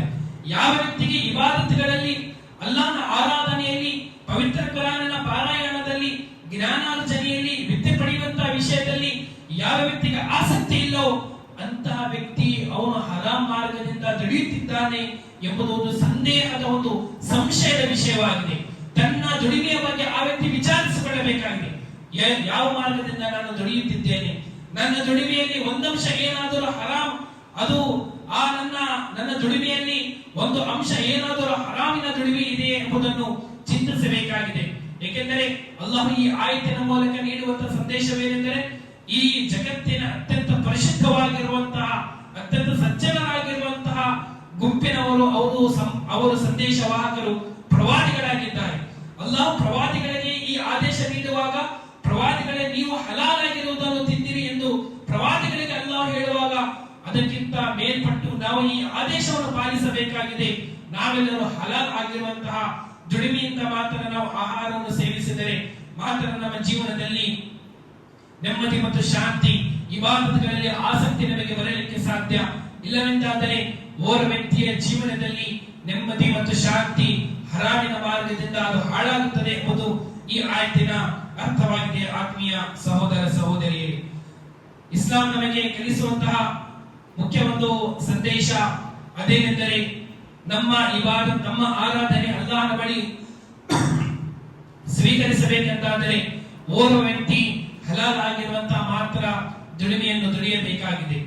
ಓರ್ವ ವ್ಯಕ್ತಿ ಇಬಾದತ್, ಅವನ ಆರಾಧನೆ, ಅವನ ಪ್ರಾರ್ಥನೆ, ಅವನು ಮಾಡುವಂತಹ ಪುಣ್ಯ ಕಾರ್ಯಗಳು ಅಲ್ಲಾಹನ ಬಳಿ ಅದು ಸ್ವೀಕಾರವಾಗಬೇಕೆಂದಾದರೆ ಓರ್ವ ವ್ಯಕ್ತಿ ಹಲಾಲ್ ಆಗಿರುವಂತಹ ಮಾತ್ರ ದುಡಿಮೆಯನ್ನು ತಿನ್ನಬೇಕಾಗಿದೆ. ಅಲ್ಲಾಹನ ಪ್ರವಾದಿ ಹದೀಸಿನಲ್ಲಿ ಪ್ರಸ್ತಾಪಿಸಿರುವಂತಹ ವಿಷಯವೇನೆಂದರೆ, ಇನ್ನಲ್ಲಾಹ ಲಾ ಯಕ್ಬುಲು ಸಲಾತನ್ ಬಿಗೈರಿ ತಹೂರಿ, ವಜು ಇಲ್ಲದೆ, ಪರಿಶುದ್ಧತೆ ಇಲ್ಲದೆ ಓರ್ವ ವ್ಯಕ್ತಿಯ ನಮಾಜ್ ಅಲ್ಲಾಹನ ಬಳಿ ಸ್ವೀಕಾರವಾಗಲಿಕ್ಕೆ ಎಂದಿಗೂ ಸಾಧ್ಯವಿಲ್ಲ. ಅದೇ ರೀತಿ ಪ್ರವಾದಿಗಳು ಹೇಳಿದರು, ವಲಾ ಸದಕತನ್ ಮಿನ್ ಗಲೂಲ್, ಮೋಸದಿಂದ ವಂಚನೆಯಿಂದ ದುಡಿದಿರುವಂತಹ ದುಡಿಮೆ, ಆ ವ್ಯಕ್ತಿ ಅಲ್ಲಾಹನ ಮಾರ್ಗದಲ್ಲಿ ಎಷ್ಟೇ ಖರ್ಚು ಮಾಡಿದರೂ ಕೂಡ ಆ ಮೋಸದಿಂದ ದುಡಿದಿರುವಂತಹ ಹಣವನ್ನು, ಆ ಹಣದ ಮೂಲಕ ಎಷ್ಟೇ ಮಸೀದಿಗಳನ್ನು ಕಟ್ಟಿದರೂ ಕೂಡ, ಎಷ್ಟೇ ಮದರಸೆಗಳನ್ನು ಕಟ್ಟಿದರೂ ಕೂಡ, ಎಷ್ಟೇ ಗ್ರಂಥಗಳನ್ನು ಪ್ರಿಂಟ್ ಮಾಡಿದರೂ ಕೂಡ, ಎಷ್ಟು ಬಾರಿ ಅವನು ಹಜ್ ಮತ್ತು ಉಮ್ರಾ ಮಾಡಿದರೂ ಕೂಡ ಅಂತಹ ವ್ಯಕ್ತಿಯ ಈ ಎಲ್ಲ ಇಬಾದತ್ಗಳು ಎಂದಿಗೂ ಅಲ್ಲಾಹ್ ಬಳಿ ಸ್ವೀಕಾರವಾಗಲಿಕ್ಕೆ ಸಾಧ್ಯವಿಲ್ಲ.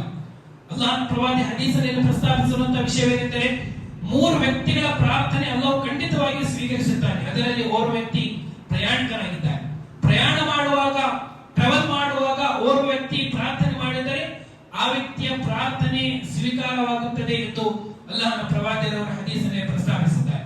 ಅದೇ ರೀತಿ ಓರ್ವ ವ್ಯಕ್ತಿ ಪ್ರಯಾಣ ಮಾಡಿದರೂ ಕೂಡ ಅವನ ಇಬಾದತ್, ಅವನ ಆರಾಧನೆ ಅದು ಸ್ವೀಕಾರನ ಪ್ರಾರ್ಥನೆ, ಅವನ ದುಆ ಸ್ವೀಕಾರವಾಗುವಂತಹ ಎಲ್ಲಾ ರೀತಿಯಾದಂತಹ ಕಾರಣಗಳನ್ನು, ಎಲ್ಲಾ ರೀತಿಯಾದಂತಹ ಅವಕಾಶಗಳನ್ನು ಮಾಡಿಕೊಂಡು ಆ ವ್ಯಕ್ತಿಯ ಜೀವನೋಪಾಯ, ಅವನ ಆಹಾರ, ಅವನ ದುಡಿಮೆ ಸಂಪಾದನೆ ಅದು ಹರಾಮ್ ಆದರೆ ಅವನು ಅಲ್ಲಾಹನ ಕಾಬಾದ ಬಳಿ ಮುಂದೆ ನಿಂತುಕೊಂಡು ಆ ಜಾಗದಲ್ಲಿ ದುಆ ಮಾಡಿದ್ದರೂ ಕೂಡ ಅವನ ಪ್ರಾರ್ಥನೆ ಎಂದಿಗೂ ಅಲ್ಲಾಹನ ಬಳಿ ಸ್ವೀಕಾರವಾಗಲಿಕ್ಕೆ ಸಾಧ್ಯವಿಲ್ಲ. ಪ್ರವಾದಿಯವರ ಹದೀಸನಲ್ಲಿ ಈ ರೀತಿಯಾಗಿ ಪ್ರಸ್ತಾಪಿಸಿದರು, ಇನ್ನಲ್ಲಾಹ ತಯ್ಯಿಬುನ್ ಲಾ ಯಕ್ಬಲು ಇಲ್ಲಾ ತಯ್ಯಿಬ, ಅಲ್ಲಾಹ್ ಪರಿಶುದ್ಧವಾಗಿದ್ದಾನೆ, ಪರಿಶುದ್ಧವಾಗಿರುವಂತಹ ಮಾತ್ರ ವಸ್ತುಗಳನ್ನು, ಇಬಾದತ್ಗಳನ್ನು ಮಾತ್ರ ಅಲ್ಲಾಹ್ ಸ್ವೀಕರಿಸುತ್ತಾನೆ.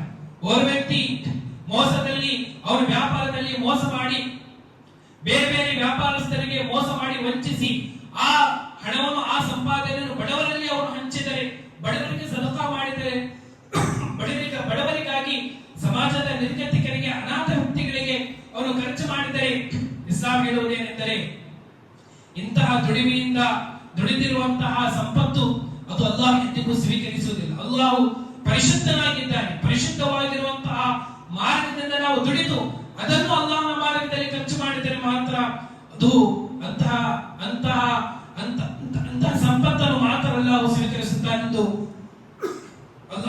ಅಲ್ಲಾಹನ ಪ್ರವಾದಿ ಈ ಹದೀಸಿನ ಮೂಲಕ ನಮಗೆ ತಿಳಿಸುತ್ತಿದ್ದಾರೆ. ಅದೇ ರೀತಿ ಪ್ರವಾದಿಯವರು ಈ ಹದೀಸಿನ ನಂತರ ಹೇಳಿದರು, ಅದೇ ರೀತಿ ಪ್ರವಾದಿಯವರು ಅಲ್ಲಾಹನ ಈ ಆಯತನ್ನು ಪಠಿಸಿದರು, ಯಾ ಅಯ್ಯುಹಲ್ಲದೀನ ಆಮನು ಕುಲು ಮಿನತ್ ತಯ್ಯಿಬಾತ್, ಸತ್ಯವಿಶ್ವಾಸಿಗಳೇ, ನೀವು ಅಲ್ಲಾಹ್ ಪರಿಶುದ್ಧವಾಗಿರುವಂತಹ ದುಡಿಮೆಯನ್ನು ಮಾತ್ರ ನೀವು ತಿನ್ನಬೇಕು. ಅಲ್ಲಾಹ್ ನಿಮಗೆ ಧರ್ಮಸಮ್ಮತಗೊಳಿಸಿದಂತಹ ಮಾತ್ರ ನೀವು ದುಡಿಮೆಯನ್ನು ತಿನ್ನಬೇಕು. ಅದಾದ ನಂತರ ಅಲ್ಲಾಹನ ಪ್ರವಾದಿ ಓರ್ವ ವ್ಯಕ್ತಿಯ ಕುರಿತು ಪ್ರಸ್ತಾಪಿಸಿದರು ಈ ಹದೀಸರಲ್ಲಿ. ಆ ವ್ಯಕ್ತಿ ಏನೆಂದರೆ, ಸುಮ್ಮ ذكر الرجل يطيل السفر اشعث اخبر يمد يديه الى السماء, ಓರ್ವ ವ್ಯಕ್ತಿ ಬಹಳ ದೂರದಿಂದ ಪ್ರಯಾಣ ಮಾಡಿ ಅಲ್ಲಾಹನ ಕಾಬಾದ ತವಾಫ್ ಮಾಡಲಿಕ್ಕೆ ಆ ವ್ಯಕ್ತಿ ಬಂದಿದ್ದಾನೆ. ಬಹಳ ದೂರದಿಂದ ಬಂದಿದ್ದಾನೆ. ಅವನ ದೇಹದ ಮೇಲೆ ಧೂಳು ಬಿದ್ದಿದೆ, ಮಣ್ಣು ಬಿದ್ದಿದೆ. ಅವನು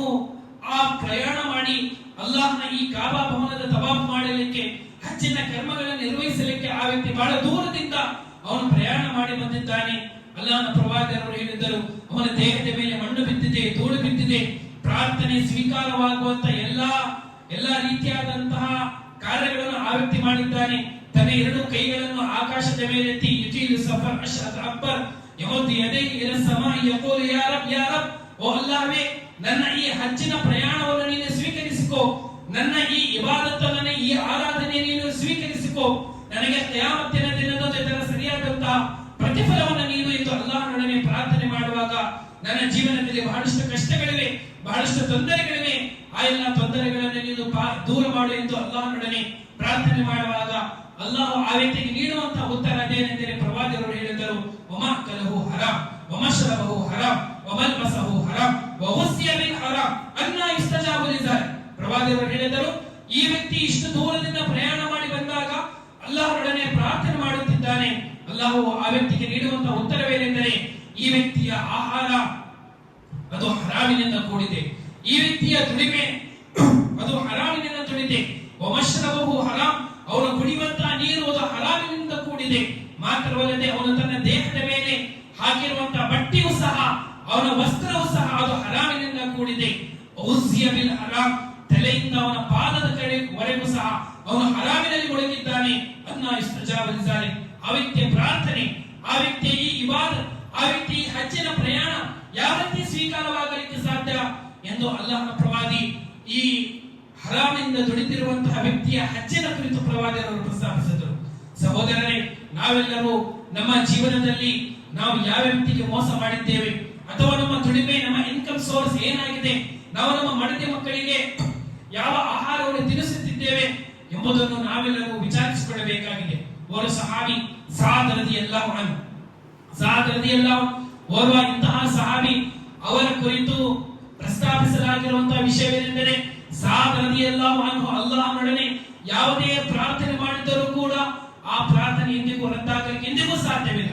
ಓರ್ವ ವ್ಯಕ್ತಿ ಸಾದ್ ರದಿಯಲ್ಲಾಹು ಅನ್ಹು ಯಾವುದೇ ರೀತಿಯಾದ ತೊಂದರೆ ಕೊಟ್ಟರೆ ಅಥವಾ ಕಿರುಕುಳ ಕೊಟ್ಟರೆ, ಸಾದ್ ರದಿಯಲ್ಲಾಹು ಅನ್ಹು ತಮ್ಮ ಎರಡು ಕೈಗಳನ್ನು ಆಕಾಶದ ಮೇಲೆತ್ತರೆ ಆ ವ್ಯಕ್ತಿಯ ಮೇಲೆ ಅಲ್ಲಾಹನ ಯಾತನೆ ಮತ್ತು ಶಿಕ್ಷೆ ಅದು ಖಂಡಿತವಾಗಿಯೂ ಅವತೀರ್ಣವಾಗಲಿಕ್ಕೆ ಖಂಡಿತವಾಗಿಯೂ ಸಾಧ್ಯ. ಹೀಗಾಗಿ ಬಹಳಷ್ಟು ವ್ಯಕ್ತಿಗಳು ಅವರ ಬಳಿ ಬಂದು, ನಾವು ನಿಮಗೆ ಕಿರುಕುಳ ಕೊಟ್ಟಿದ್ದೇವೆ, ನಮಗೆ ತೊಂದರೆ ನೀಡಿದ್ದೇವೆ, ನಮಗೆ ನೀವು ಕ್ಷಮಿಸಿಬಿಡಿ ಎಂದು ಕೇಳುತ್ತಿದ್ದಾರೆ ಎಂಬುದು ಸೀರತಿನ ಪುಸ್ತಕಗಳಲ್ಲಿ, ಚರಿತ್ರೆ ಪುಸ್ತಕಗಳಲ್ಲಿ ಬರೆಯಲಾಗಿರುವಂತಹ ವಿಷಯವಾಗಿದೆ. ಸಾದ್ ರದಿಯಲ್ಲಾಹು ಅನ್ಹು ಮುಸ್ತಜಾಬುದ್ ದಾವಾ, ಅಂದರೆ ಅವರ ಪ್ರತಿಯೊಂದು ಪ್ರಾರ್ಥನೆ ಅಲ್ಲಾಹು ಖಂಡಿತವಾಗಿಯೂ ಸ್ವೀಕರಿಸುತ್ತಿದ್ದ ಎಂಬುದು ಚರಿತ್ರೆಯಲ್ಲಿ ಬರೆದಿರಲಾಗಿರುವಂತಹ ವಿಷಯವಾಗಿದೆ. ಅವರಿಗೆ ಅಲ್ಲಾಹನ ಪ್ರವಾದಿ ಉದ್ದೇಶಿಸಿ ಹೇಳುವಂತಹ ವಿಷಯವೇನೆಂದರೆ, ಯಾ ಸಾದ್ ತಿಬ್ಬತ್ ಅಮಲ್ ಯುಸ್ತಜಾಬ ಲಕ್, ಓ ಸಾದ್, ನೀವು ಧರ್ಮಸಮ್ಮತಗೊಳಿಸಿರುವಂತಹ ನಿಮ್ಮ ಆಹಾರವನ್ನು, ನಿಮ್ಮ ಜೀವನೋಪಾಯವನ್ನು, ನಿಮ್ಮ ಸಂಪತ್ತನ್ನು, ನಿಮ್ಮ ದುಡಿಮೆಯನ್ನು ಅದನ್ನು ನೀವು ಪರಿಶುದ್ಧಗೊಳಿಸಿ, ಯುಸ್ತಜಾಬ ಲಕ್, ನಿಮ್ಮ ಪ್ರಾರ್ಥನೆ ಅಲ್ಲಾಹನ ಬಳಿ ಸ್ವೀಕರಿಸಲಾಗುವುದು. ಆತ್ಮೀಯ ಸಹೋದರರೇ, ನಾವೆಲ್ಲರೂ ನಮ್ಮ ಆರೋಗ್ಯದ ವಿಷಯದಲ್ಲಿ ಬಹಳ ಚಿಂತಿತರಾಗಿದ್ದೇವೆ. ಬಹಳಷ್ಟು ವ್ಯಕ್ತಿಗಳು ನಮ್ಮ ಆರೋಗ್ಯ ಕೆಟ್ಟು ಹೋಗಬಾರದು, ಅದಕ್ಕಾಗಿ ಇದನ್ನು ತಿನ್ನಬೇಕು, ಇದನ್ನು ತಿನ್ನಬಾರದು, ಹೀಗೆ ನಾವು ಇಷ್ಟು ಗಂಟೆ ಮಲಗಬೇಕು, ಇಷ್ಟು ಗಂಟೆ ಮಲಗಬಾರದು, ಇಷ್ಟು ವ್ಯಾಯಾಮ ಮಾಡಬೇಕು, ಇಷ್ಟು ಕಸರತ್ತು ಮಾಡಬೇಕು, ಹೀಗೆ ಮಾಡಬೇಕು, ಹಾಗೆ ಮಾಡಬೇಕು, ಈ ಪ್ರೋಟೀನ್ ಇರುವಂತಹ ವಸ್ತುಗಳನ್ನು ತಿನ್ನಬೇಕು.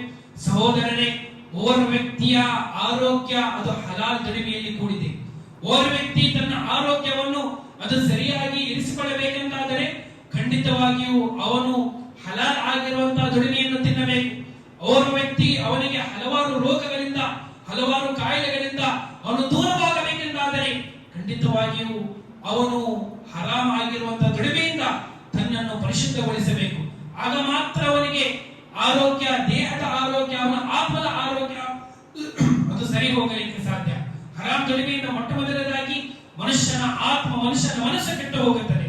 ಯಾವ ವ್ಯಕ್ತಿಯ ಮನಸ್ಸು, ಆತ್ಮ ಕೆಟ್ಟು ಹೋಗುತ್ತದೆಯೋ ಖಂಡಿತವಾಗಿಯೂ ಆ ಆತ್ಮದ ಪ್ರಭಾವ ಅವನ ದೇಹದ ಮೇಲೂ ಸಹ ಬೀಳುತ್ತದೆ. ಒಂದು ಮೇಲೆ ನಾವು ಚಿಂತಿಸಿ ನೋಡಬೇಕಾದ ವಿಷಯ ಅದೇನೆಂದರೆ, ಬಟ್ಟಿ ತಿನ್ನುವಂತಹ ವ್ಯಕ್ತಿಗಳನ್ನು ನಾವು ಒಮ್ಮೆ ಗಮನಿಸಿ ನೋಡಬೇಕಾಗಿದೆ.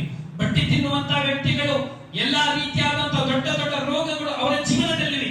ಎಲ್ಲಾ ರೀತಿಯಾದಂತಹ ಶ್ರೀಮಂತಿಕೆ, ಎಲ್ಲಾ ರೀತಿಯಾದಂತಹ ಸುಖ ಸೌಕರ್ಯಗಳು, ಎಲ್ಲಾ ರೀತಿಯಾದಂತಹ ಐಷಾರಾಮಿ ಜೀವನ ಅವರ ಬಳಿ ಇದೆ.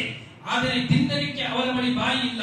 ಎಲ್ಲಾ ರೀತಿಯಾದಂತಹ ಆಹಾರ, ಎಲ್ಲಾ ರೀತಿಯಾದಂತಹ ಫುಡ್ ಅವರ ಬಳಿ ಉಂಟು. ಆದರೆ ತಿನ್ನಲಿಕ್ಕೆ ಅವರಿಗೆ ಅವರ ರೋಗ, ಅವರ ಕಾಯಿಲೆ, ಅವರನ್ನು ಆ ಅನ್ನದ ತುತ್ತು, ಆ ಸ್ವೀಟ್ಸ್, ಅದೇ ರೀತಿಯಾದಂತಹ ಅವರಿಗೆ ಅವರ ಬಳಿ ಇರುವಂತಹ ಆ ಎಲ್ಲ ಆಹಾರ ಪದಾರ್ಥಗಳು ಅವರಿಗೆ ತಿನ್ನಲಿಕ್ಕೆ ತಿಳಿಯುತ್ತದೆ. ಸಹೋದರರೇ, ಇದರ ಅರ್ಥವೇನೆಂದರೆ ಅವರ ದುಡಿಮೆಯ ಮಾರ್ಗ, ಅವರು ದುಡಿತಿರುವಂತಹ ಅವರ ಇನ್ಕಮ್ ಸೋರ್ಸ್ ಅದು ಹರಾಮಿನಿಂದ ಕೂಡಿದೆ. ಅವರ ಜೀವನದಲ್ಲಿ ಬಡ್ಡಿ ಇದೆ, ಅವರ ಜೀವನದಲ್ಲಿ ಮೋಸವಿದೆ, ಅವರ ಜೀವನದಲ್ಲಿ ವಂಚನೆ ಇದೆ. ಇಂತಹ ಮಾರ್ಗಗಳಿಂದ ಯಾವ ವ್ಯಕ್ತಿ ದುಡಿಯುತ್ತಾನೆಯೋ ಖಂಡಿತವಾಗಿಯೂ ಅವನ ಕೇವಲ ಆತ್ಮವಲ್ಲದೆ ಅವನ ದೇಹವು ಸಹ ಅದು ಕಾಯಿಲೆಯಾಗುತ್ತದೆ ಎಂಬುದು ಶರೀಯತ್ ನಮಗೆ ಕಲಿಸುವಂತಹ ವಿಷಯವಾಗಿದೆ. ಅದೇ ರೀತಿ ಇಸ್ಲಾಂ ನಮಗೆ ಕಲಿಸುವಂತಹ ಒಂದು ಮುಖ್ಯ ವಿಷಯವೇನೆಂದರೆ ಯಾವ ವ್ಯಕ್ತಿ ದುಡಿಮೆ ಮಾಡುವಂತಹ ವಿಷಯದಲ್ಲಿ ಎಂದಿಗೂ ನಿರ್ಲಕ್ಷ್ಯ ಎಂದಿಗೂ ಮಾಡಬಾರದು. ತನ್ನ ಮಡದಿ ಮಕ್ಕಳಿಗೆ ಹಲಾಲ್ ಆಗಿರುವಂತಹ ದುಡಿಮೆಯನ್ನು ಅವರಿಗೆ ತಿನ್ನಿಸಲಿಕ್ಕಾಗಿ ಪ್ರತಿಯೊಬ್ಬ ಪುರುಷನು, ಅವನು ಪ್ರತಿಯೊಬ್ಬ ಮನೆಯ ದೊಡ್ಡ ವ್ಯಕ್ತಿ ಅದಕ್ಕಾಗಿ ಅವನು ಪ್ರಯತ್ನಿಸಬೇಕಾಗಿದೆ. ಹೆಣ್ಣು ಮಕ್ಕಳ ಮೇಲೆ ದುಡಿಯುವಂತ ಯಾವುದೇ ರೀತಿಯಾದ ಜವಾಬ್ದಾರಿ ಇಲ್ಲ. ಹೆಣ್ಣು ಮಕ್ಕಳು ಮನೆಯಿಂದ ಆಚೆ ಹೋಗಿ ಅವರು ಜಾಬ್ ಮಾಡಬೇಕು, ಅವರ ಕಂಪನಿಯಲ್ಲಿ ಕೆಲಸ ಮಾಡಬೇಕು, ಟೀಚಿಂಗ್ ಮಾಡಬೇಕು, ಅದು ಮಾಡಬೇಕೆಂಬುದು ಹೆಣ್ಣು ಮಕ್ಕಳ ಮೇಲೆ ಇಸ್ಲಾಮಿನಲ್ಲಿ ಯಾವುದೇ ರೀತಿಯಾದ ಜವಾಬ್ದಾರಿಗಳಿಲ್ಲ. ದುಡಿಯುವಂತಹ ಜವಾಬ್ದಾರಿ ಕೇವಲ ಪುರುಷರಿಗೆ ಮಾತ್ರ. ಪವಿತ್ರ ಕುರಾನ್ ಹೇಳುವಂತಹ ವಿಷಯವೇನೆಂದರೆ ಪುರುಷನ ಮೇಲೆ, ಮನೆಯ ಯಜಮಾನನ ಮೇಲೆ, ಗಂಡಸನ ಮೇಲೆ, ಪತಿಯ ಮೇಲೆ ಜವಾಬ್ದಾರಿ ಅದೇನೆಂದರೆ ತನ್ನ ಮಡದಿ ಮಕ್ಕಳಿಗಾಗಿ ಅವನು ದುಡಿಯಬೇಕು. ಹಲಾಲ್ ಆಗಿರುವಂತಹ ದುಡಿಮೆ ದುಡಿಯುವುದು ಪತಿಯಾದ ಜವಾಬ್ದಾರಿಯಾಗಿದೆ, ಗಂಡು ವ್ಯಕ್ತಿಯಾದ ಜವಾಬ್ದಾರಿಯಾಗಿದೆ ಎಂದು ಪವಿತ್ರ ಕುರಾನ್ ನಮಗೆ ಕಲಿಸುತ್ತದೆ. ಹೆಣ್ಣು ಮಕ್ಕಳ ಮೇಲೆ ಯಾವುದೇ ರೀತಿಯಾದಂತಹ ಜವಾಬ್ದಾರಿ ಇಲ್ಲ. ಶುಕ್ರವಾರದ ನಮಾಜ್ ಕಡ್ಡಾಯ ನಮಾಜ್ ಆಗಿದೆ. ಶುಕ್ರವಾರದ ಅಜಾನ್ ಆಗುವಾಗ ಪ್ರತಿಯೊಬ್ಬ ವ್ಯಕ್ತಿ ತನ್ನ ವ್ಯಾಪಾರವನ್ನು ಬಿಟ್ಟು ಬಿಡಬೇಕು. ಶುಕ್ರವಾರದ ನಮಾಜಿಗಾಗಿ ಓರ್ವ ವ್ಯಕ್ತಿ ಆ ಸಮಯದಲ್ಲಿ ಅವನು ವ್ಯಾಪಾರ ಮಾಡಿದದ್ದು ಹರಾಮಾಗಿರುವಂತಹ ದುಡಿಮೆ, ಅದು ಹರಾಮಿನ ವ್ಯಾಪಾರವಾಗಿದೆ. ಅದೇ ರೀತಿ ಪವಿತ್ರ ಕುರಾನ್ ಹೇಳುವುದೆಂದರೆ ಈ ಶುಕ್ರವಾರದ ಕಡ್ಡಾಯ ನಮಾಜ್ ಆದ ತಕ್ಷಣವೇ ನೀವು ಮಸೀದಿಯಿಂದ ಹೊರಗಡೆ ಹೋಗಬೇಕು. ಮಸೀದಿ ಒಳಗೆ ನೀವು ಕುಳಿತುಕೊಳ್ಳಬಾರದು. ಕೆಲವೊಬ್ಬ ವ್ಯಕ್ತಿಗಳು ಉಮರ್ ಇಬ್ನ್ ಖತ್ತಾಬ್ ರದಿಯಲ್ಲಾಹು ಅನ್ಹು ಅವರ ಕಾಲದಲ್ಲಿ ಮಸೀದಿಯಲ್ಲಿ ಕುಳಿತುಕೊಂಡು ಜಿಕ್ರಿನಲ್ಲಿ, ಅಲ್ಲಾಹನ ಸ್ಮರಣೆಯಲ್ಲಿ, ಅಲ್ಲಾಹನ ಇಬಾದತ್ತಿನಲ್ಲಿ ಅವರು ತೊಡಗಿಕೊಂಡಿದ್ದರು. ಉಮರ್ ಇಬ್ನ್ ಖತ್ತಾಬ್ ರದಿಯಲ್ಲಾಹು ಅನ್ಹು ಚಾಟಿ ತೆಗೆದುಕೊಂಡು ಬಂದು ಚಾಟಿಯಿಂದ ಅವರಿಗೆ ಹೊಡೆದು ಅವರಿಗೆ ಹೇಳಿದರು, ಶುಕ್ರವಾರದ ನಮಾಜ್ ಕಡ್ಡಾಯವಾಗಿದೆ. ಈ ಶುಕ್ರವಾರದ ನಮಾಜಿನ ನಂತರ ಮಸೀದಿಯಲ್ಲಿ ಕೇವಲ ಅಲ್ಲಾಹನ ಮೇಲೆ ತವಕ್ಕುಲ್ ಮಾಡಿ, ಅಲ್ಲಾಹನ ಮೇಲೆ ಭರವಸೆ ಮಾಡಿ ಕುಳಿತುಕೊಳ್ಳುವುದು ಇಸ್ಲಾಂ ಕಲಿಸುವಂತಹ ಪಾಠವಿಲ್ಲ ಎಂದು ಚಾಟಿಯಿಂದ ಹೊಡೆದು ಮಸೀದಿಯಿಂದ ಹೊರಗೆ ಆಚೆ ಅವರಿಗೆ ಕಲಿಸಿದರು. ಏಕೆ? ಹಲಾಲ್ ಆಗಿರುವುದನ್ನು ನೀವು ದುಡಿಯಬೇಕು. ಅದೇ ರೀತಿ ಉಮರ್ ಇಬ್ನ್ ಖತ್ತಾಬ್ ರದಿಯಲ್ಲಾಹು ಅನ್ಹು ಅವರ ಒಂದು ವಚನವಿದೆ, ಅವರ ಮಾತಿದೆ, ಅದೇನೆಂದರೆ ಅಲ್ಲಾಹನ ಮಾರ್ಗದಲ್ಲಿ ನಾನು ಮರಣ ಹೊಂದುವುದು ನನಗೆ ಅತ್ಯಂತ ಪ್ರೀತಿಯ ಒಂದು ಮರಣವಾಗಿದೆ. ನಾನು ಶಹೀದಾಗಿ ಹುತಾತ್ಮನಾಗಿ ಮರಣ ಹೊಂದುವುದು. ಅದೇ ರೀತಿ ಎರಡನೇದಾಗಿ ನಾನು ಮರಣ ಹೊಂದುವಂತಹ ಜಾಗ ಮತ್ತು ಸ್ಥಾನ ಅದೇನೆಂದರೆ ಹಲಾಲ್ ದುಡಿಮೆ ದುಡಿಯುವಂತಹ ಸಂದರ್ಭದಲ್ಲಿ ನನಗೆ ಮರಣ ಬೇಕು. ಅಂತಹ ಮರಣವನ್ನು ನಾನು ಇಷ್ಟಪಡುತ್ತೇನೆ ಎಂದು ಉಮರ್ ಇಬ್ನ್ ಖತ್ತಾಬ್ ರದಿಯಲ್ಲಾಹು ಅನ್ಹು ಹೇಳಿದ್ದಾರೆ. ಅದೇಕೆಂದರೆ ಅಲ್ಲಾಹು ಇಂತಹ ಹಲಾಲ್ ಆಗಿರುವಂತಹ ಹಲಾಲ್ ದುಡಿಯುವಂತಹ ವ್ಯಕ್ತಿಗಳ ಕುರಿತು ಪವಿತ್ರ ಕುರಾನ್ನಲ್ಲಿ ಪ್ರಶಂಸಿಸಿದ್ದಾನೆ. ತಹಜ್ಜುದಿನ ನಮಾಜ್ ಪ್ರವಾದಿಯವರಿಗೆ ಕಡ್ಡಾಯವಾಗಿತ್ತು. ಅದೇ ರೀತಿ ಅಲ್ಲಾಹನ ಪ್ರವಾದಿಯವರ ಜೊತೆ ಕೆಲವೊಬ್ಬ ಸಹಾಬಿಗಳು ಸಹ ತಹಜ್ಜುದಿನ ನಮಾಜ್ ಮಾಡುತ್ತಿದ್ದರು. ಆ ತಹಜ್ಜುದಿನ ನಮಾಜ್ ಅಲ್ಲಾಹು ಅವರಿಗೆ ಪ್ರವಾದಿಗಳ ಮೇಲೆ ಸ್ವಲ್ಪ ಕಡಿಮೆ ಮಾಡಿದ್ದನು. ಅದಕ್ಕೆಂದರೆ ಅಲ್ಲಾಹ್ ಅದಕ್ಕೆ ನೀಡುವಂತಹ ಕಾರಣ ಅದೇನೆಂದರೆ ಅಲ್ಲಾಹನ ಪ್ರವಾದಿಯವರೇ, ನಿಮ್ಮ ಜೊತೆ ಕೆಲವೊಬ್ಬ ನಿಮ್ಮ ಸಹಾಬಿಗಳು ಸಹ, ನಿಮ್ಮ ಸಹಚರರು, ನಿಮ್ಮ ಸ್ನೇಹಿತರು ಕೂಡ ನಿಮ್ಮೊಟ್ಟಿಗೆ ನಿಂತುಕೊಂಡು ಕೆಲವೊಬ್ಬ ನಿಮ್ಮ ಸ್ನೇಹಿತರು ನಿಮ್ಮೊಟ್ಟಿಗೆ ನಿಂತುಕೊಂಡು ನಮಾಜ್ ಮಾಡುತ್ತಾರೆ. ಆದರೆ ಮುಂಜಾನೆಯ ಸಮಯದಲ್ಲಿ, ಹಗಲಿನ ಸಮಯದಲ್ಲಿ ಅವರಿಗೆ ತಮ್ಮ ಮಡದಿ ಮಕ್ಕಳಿಗಾಗಿ ಅಲ್ಲಾಹನ ಈ ಅನುಗ್ರಹವನ್ನು ಪಡೆಯಲಿಕ್ಕೆ ಅವರು ಪ್ರಯತ್ನಿಸುತ್ತಾರೆ. ಹಲಾಲ್ ದುಡಿಮೆಗಾಗಿ ಅವರು ಪ್ರಯತ್ನ ಮಾಡುತ್ತಾರೆ. ಅಂತ ವ್ಯಕ್ತಿಗಳು ಸಹ ನಿಮ್ಮೊಟ್ಟಿಗೆ ನಿಂತುಕೊಂಡು ನಮಾಜ್ ಮಾಡುತ್ತಾರೆ. ಹೀಗಾಗಿ ಈ ತಹಜ್ಜುದಿನ ನಮಾಜ್ ಅನ್ನು ನಾನು ಸ್ವಲ್ಪ ಕಡಿಮೆ ಮಾಡುತ್ತಿದ್ದೇನೆ ಎಂದು ಅಲ್ಲಾಹು ಪವಿತ್ರ ಕುರಾನ್ನಲ್ಲಿ ಪ್ರಸ್ತಾಪಿಸಿದ್ದಾನೆ. ಉಮರ್ ಇಬ್ನ್ ಖತ್ತಾಬ್ ರದಿಯಲ್ಲಾಹು ಅನ್ಹು ನಾನು ಎರಡನೇದಾಗಿ ನಾನು ಮರಣ ಹೊಂದುವಂತಹ ಸ್ಥಾನ ಮತ್ತು ಜಾಗ ಹಲಾಲ್ ದುಡಿಯುವಂತ ಸಂದರ್ಭದಲ್ಲಿ ನನಗೆ ಮರಣ ಬರಬೇಕು ಎಂದು ಉಮರ್ ಇಬ್ನ್ ಖತ್ತಾಬ್ ರದಿಯಲ್ಲಾಹು ಅನ್ಹು ಅವರು ಹೇಳುತ್ತಿದ್ದರು. ಸಹೋದರರೇ, ನಮಾಜ್ ಆದ ತಕ್ಷಣ ಫೈದಾ ಕುದಿಯತಿಸ್ ಸಲಾತು ಫಂತಶರು ಫಿಲ್ ಅರ್ದಿ ವಬ್ತಗು ಮಿನ್ ಫದ್ಲಿಲ್ಲಾಹ್, ನಮಾಜ್ ಆದ ತಕ್ಷಣ ನೀವು ಮಸೀದಿಯಲ್ಲಿ ಕುಳಿತುಕೊಳ್ಳಬಾರದು. ಕೇವಲ ಅಲ್ಲಾಹನ ಮೇಲೆ ಭರವಸೆ ನಿಮಗೆ ಮಾತ್ರ ಇರಬಾರದು, ಬದಲಾಗಿ ಅಲ್ಲಾಹನ ಮೇಲೆ ಭರವಸೆಯೊಂದಿಗೆ ನೀವು ಅದಕ್ಕಾಗಿ ಸರಿಯಾದಂತಹ ಪ್ರಯತ್ನವನ್ನು ಸಹ ಮಾಡಬೇಕು. ಅದಕ್ಕಾಗಿ ಸರಿಯಾದಂತಹ ಶ್ರಮ ನೀವು ಪಡಬೇಕು. ಅದಕ್ಕೆ ಕಾರಣಗಳನ್ನು ಹುಡುಕಿಕೊಳ್ಳಬೇಕು. ಯಾವ ರೀತಿ ಹಲಾಲ್ ಬಿಸಿನೆಸ್ ನಾನು ಮಾಡಬೇಕು, ನನ್ನ ವ್ಯಾಪಾರವನ್ನು ಯಾವ ರೀತಿ ನಾನು ಬೆಳೆಸಿಕೊಳ್ಳಬೇಕು, ಇದರ ಕುರಿತು ನೀವು ಎಲ್ಲರೂ ಪ್ಲಾನ್ ಮಾಡಬೇಕು. ಇಸ್ಲಾಮಿಗೆ ಕಲಿಸುವಂತಹ ಪಾಠವಾಗಿದೆ. ಆತ್ಮೀಯ ಸಹೋದರರೇ, ಇಂದಿನ ಕಾಲದಲ್ಲಿ ನೋಡುವಾಗ ಬಹಳಷ್ಟು ವ್ಯಕ್ತಿಗಳು ತಮ್ಮ ಮೇಲೆ ಇರುವಂತಹ ಜವಾಬ್ದಾರಿಯನ್ನು ಮರೆತು ತಮ್ಮ ಮಡದಿ ಮಕ್ಕಳಿಗೆ ಹಲಾಲ್ ದುಡಿಮೆ, ಹಲಾಲ್ ಅನ್ನದ ತುತ್ತನ್ನು ತಿನ್ನಿಸುವ ಬದಲಾಗಿ ಅವರು ಹರಾಮ್ ಆಗಿರುವಂತಹ ದುಡಿಮೆಯನ್ನು ಮಾಡುವುದರಲ್ಲಿ, ಅದೇ ರೀತಿ ಬಹಳ ನಿರ್ಲಕ್ಷ್ಯತೆಗೆ, ಆಲಸ್ಯತನದೊಂದಿಗೆ, ಆರಾಮದೊಂದಿಗೆ ಯಾವ ಮಾರ್ಗದ ಮೂಲಕ ನಾವು ದುಡಿಯಬಹುದು ಎಂಬುದನ್ನು ಜನರು ಬಹಳಷ್ಟು ಇಂತಹ ಮಾರ್ಗಗಳನ್ನು ಹುಡುಕುತ್ತಿದ್ದಾರೆ. ಅಂತಹ ಮಾರ್ಗಗಳಿಂದ ದುಡಿಯುವುದು ಅದು ಹರಾಮಾಗಿದೆ, ಅದು ನಿಷೇಧವಾಗಿದೆ ಎಂದು ಇಸ್ಲಾಮಿಗೆ ಕಲಿಸುತ್ತಿರುವಾಗಲೂ ಕೂಡ ಬಹಳಷ್ಟು ವ್ಯಕ್ತಿಗಳು ತಮ್ಮ ಸೋಮಾರಿತನದಿಂದ, ನಿರ್ಲಕ್ಷ್ಯದಿಂದ ಹರಾಮಾಗಿರುವಂತಹ ದುಡಿಮೆ ತಮ್ಮ ಮಡದಿ ಮಕ್ಕಳಿಗೆ ತಿಳಿಸುತ್ತಿದ್ದಾರೆ. ಕಿಯಾಮತ್ತಿನ ದಿನದಂದು ಇಂತಹ ಪುರುಷರಿಗೆ ಅಲ್ಲಾಹನ ಬಳಿ ಕಠಿಣವಾದಂತಹ ವಿಚಾರಣೆಯಾಗಲಿಕ್ಕೆ ಸಾಧ್ಯ. ಇಂತಹ ವ್ಯಕ್ತಿಗಳಿಗೆ ಅಲ್ಲಾಹು ಅವರಿಗೆ ವಿಚಾರಿಸುತ್ತಾನೆ, ನೀನೇಕೆ ನಿನ್ನ ಮಡದಿ ಮಕ್ಕಳನ್ನು ಹಲಾಲ್ ಆಗಿರುವಂತಹ ಮಾರ್ಗದಿಂದ ತಿನಿಸುವ ಬದಲಾಗಿ ಹರಾಮ್ ದುಡಿಮೆಯನ್ನು ನೀನು ತಿಳಿಸಿದೆ ಎಂಬುದು ನಾವೆಲ್ಲರೂ ಈ ಸಂದರ್ಭದಲ್ಲಿ ತಿಳಿದುಕೊಳ್ಳಬೇಕಾದಂತಹ ವಿಷಯವಾಗಿದೆ. ಸಹೋದರರೇ, ಅಲ್ಲಾಹನೊಡನೆ ನಾವೆಲ್ಲರೂ ಮಾಡಬೇಕಾದಂತಹ ಒಂದು ಮುಖ್ಯ ಪ್ರಾರ್ಥನೆ ಅದೇನೆಂದರೆ, ಅಲ್ಲಾಹ್ ನಮ್ಮೆಲ್ಲರಿಗೂ ಹಲಾಲ್ ಆಗಿರುವಂತಹ ಧರ್ಮಸಮ್ಮತಗೊಳಿಸಿರುವಂತಹ ಮಾರ್ಗದಿಂದ ದುಡಿಯುವಂತಹ ಅಲ್ಲಾಹ್ ನಮಗೆ ಸಾಮರ್ಥ್ಯವನ್ನು ನೀಡಬೇಕೆಂಬುದು ನಮ್ಮೆಲ್ಲರ ಪ್ರಾರ್ಥನೆ. ಖಂಡಿತವಾಗಿಯೂ ಪ್ರತಿಯೊಂದು ಪ್ರಾರ್ಥನೆಯಲ್ಲಿ ಆಗಬೇಕಾಗಿದೆ. ಅದರೊಟ್ಟಿಗೆ ಹಲಾಲ್ ಮಾರ್ಗದ ದುಡಿಮೆಯೊಂದಿಗೆ, ಹಲಾಲ್ ಮಾರ್ಗದಲ್ಲಿ ಶ್ರಮ ಪಡುವುದರೊಂದಿಗೆ ನಮ್ಮೆಲ್ಲರ ಮನಸ್ಸಿನಲ್ಲಿ, ಹೃದಯಗಳಲ್ಲಿ ಅಲ್ಲಾಹನ ಮೇಲೆ ಭರವಸೆ ಮತ್ತು ತವಕ್ಕಲ್ ಇರಬೇಕು. ಏಕೆಂದರೆ ಯಾವ ವ್ಯಕ್ತಿ ಅಲ್ಲಾಹನ ಮೇಲೆ ಭರವಸೆ ಮಾಡುತ್ತಾನೆಯೋ ಖಂಡಿತವಾಗಿಯೂ ಅಲ್ಲಾಹು ಆ ವ್ಯಕ್ತಿಗೆ ನೇರ ಮಾರ್ಗಗಳನ್ನು ಆ ವ್ಯಕ್ತಿಗೆ ನೀಡುತ್ತಾನೆ ಎಂದು ಪವಿತ್ರ ಕುರಾನ್ ನಿರ್ಧಾರವಾಗಿದೆ. ಪವಿತ್ರ ಕುರಾನ್ ನಮಗೆ ಹೇಳುವಂತಹ ವಿಷಯವೇನೆಂದರೆ, ಅಮಯ್ಯ ತವಕ್ಕಲ್ ಅಲಲ್ಲಾಹಿ ಫಹುವ ಹಸ್ಬುಹ್, ಯಾವ ವ್ಯಕ್ತಿ ಅಲ್ಲಾಹನ ಮೇಲೆ ಭರವಸೆ ಮಾಡುತ್ತಾನೆಯೋ ಅಲ್ಲಾಹು ಆ ವ್ಯಕ್ತಿಗೆ ಸಾಕಾಗುತ್ತಾನೆ. ಅಮಯ್ಯ ತಕ್ಕಿಲ್ಲಾಹ ಯಜ್ಅಲ್ ಲಹು ಮಖ್ರಜ ವ ಯರ್ಝುಕ್ಹು ಮಿನ್ ಹೈಥು ಲಾ ಯಹ್ತಸಿಬ್, ಯಾವ ವ್ಯಕ್ತಿ ಅವನು ಅಲ್ಲಾಹನನ್ನು ಭಯಪಟ್ಟು ಹಲಾಲ್ ಆಗಿರುವಂತಹ ದುಡಿಮೆಯನ್ನು ದುಡಿಯಲಿಕ್ಕೆ ಪ್ರಯತ್ನಿಸುತ್ತಾನೆಯೋ, ಒಂದು ಮಾರ್ಗದಲ್ಲಿ ನಮಗೆ ಅದು ಸುಳ್ಳು, ವಂಚನೆ, ಮೋಸ, ಹರಾಮಿನ ಮಾರ್ಗ ನಮಗೆ ಕಾಣುತ್ತದೆ ಎಂದಾದರೆ, ಓರ್ವ ವ್ಯಕ್ತಿ ಅಲ್ಲಾಹನಿಗಾಗಿ ಆ ಮಾರ್ಗವನ್ನು ಬಿಟ್ಟು ಹರಾಮಾಗಿರುವಂತಹ ಕಡಿಮೆ ದುಡಿಮೆಯನ್ನು ದುಡಿದರೂ ಕೂಡ ಅಲ್ಲಾಹು ಆ ವ್ಯಕ್ತಿಗೆ ಇನ್ನಷ್ಟು ಮಾರ್ಗಗಳನ್ನು ತೆರೆದುಕೊಡುತ್ತಾನೆಂಬುದು ಪವಿತ್ರ ಕುರಾನ್ ನಮಗೆ ಕಲಿಸುವಂತಹ ವಿಷಯವಾಗಿದೆ. ವಯಜಅಲ್ ಲಹು ಮಖ್ರಜ, ಮತ್ತು ಅದೇ ರೀತಿ ಅವನಿಗೆ ಅವನ ಊಹೆ, ಅವನ ಭಾವನೆ, ಅವನ ಕಲ್ಪನೆಗೆ ಬರದೇ ಇರುವಂತಹ ಮಾರ್ಗಗಳಿಂದ ಅಲ್ಲಾಹು ಆ ವ್ಯಕ್ತಿಗೆ ಆಹಾರವನ್ನು ತಿಳಿಸುತ್ತಾನೆ. ಅಲ್ಲಾಹನ ಪ್ರವಾದಿಯವರು ನಾವು ಯಾವ ರೀತಿಯಲ್ಲಿ, ಯಾವ ವಿಧಾನದಲ್ಲಿ ಅಲ್ಲಾಹನ ಮೇಲೆ ಭರವಸೆ ಮಾಡಬೇಕೆಂಬುದನ್ನು ಪ್ರವಾದಿಯವರು ಹದೀಸನಲ್ಲಿ ತಿಳಿಸಿದ್ದಾರೆ.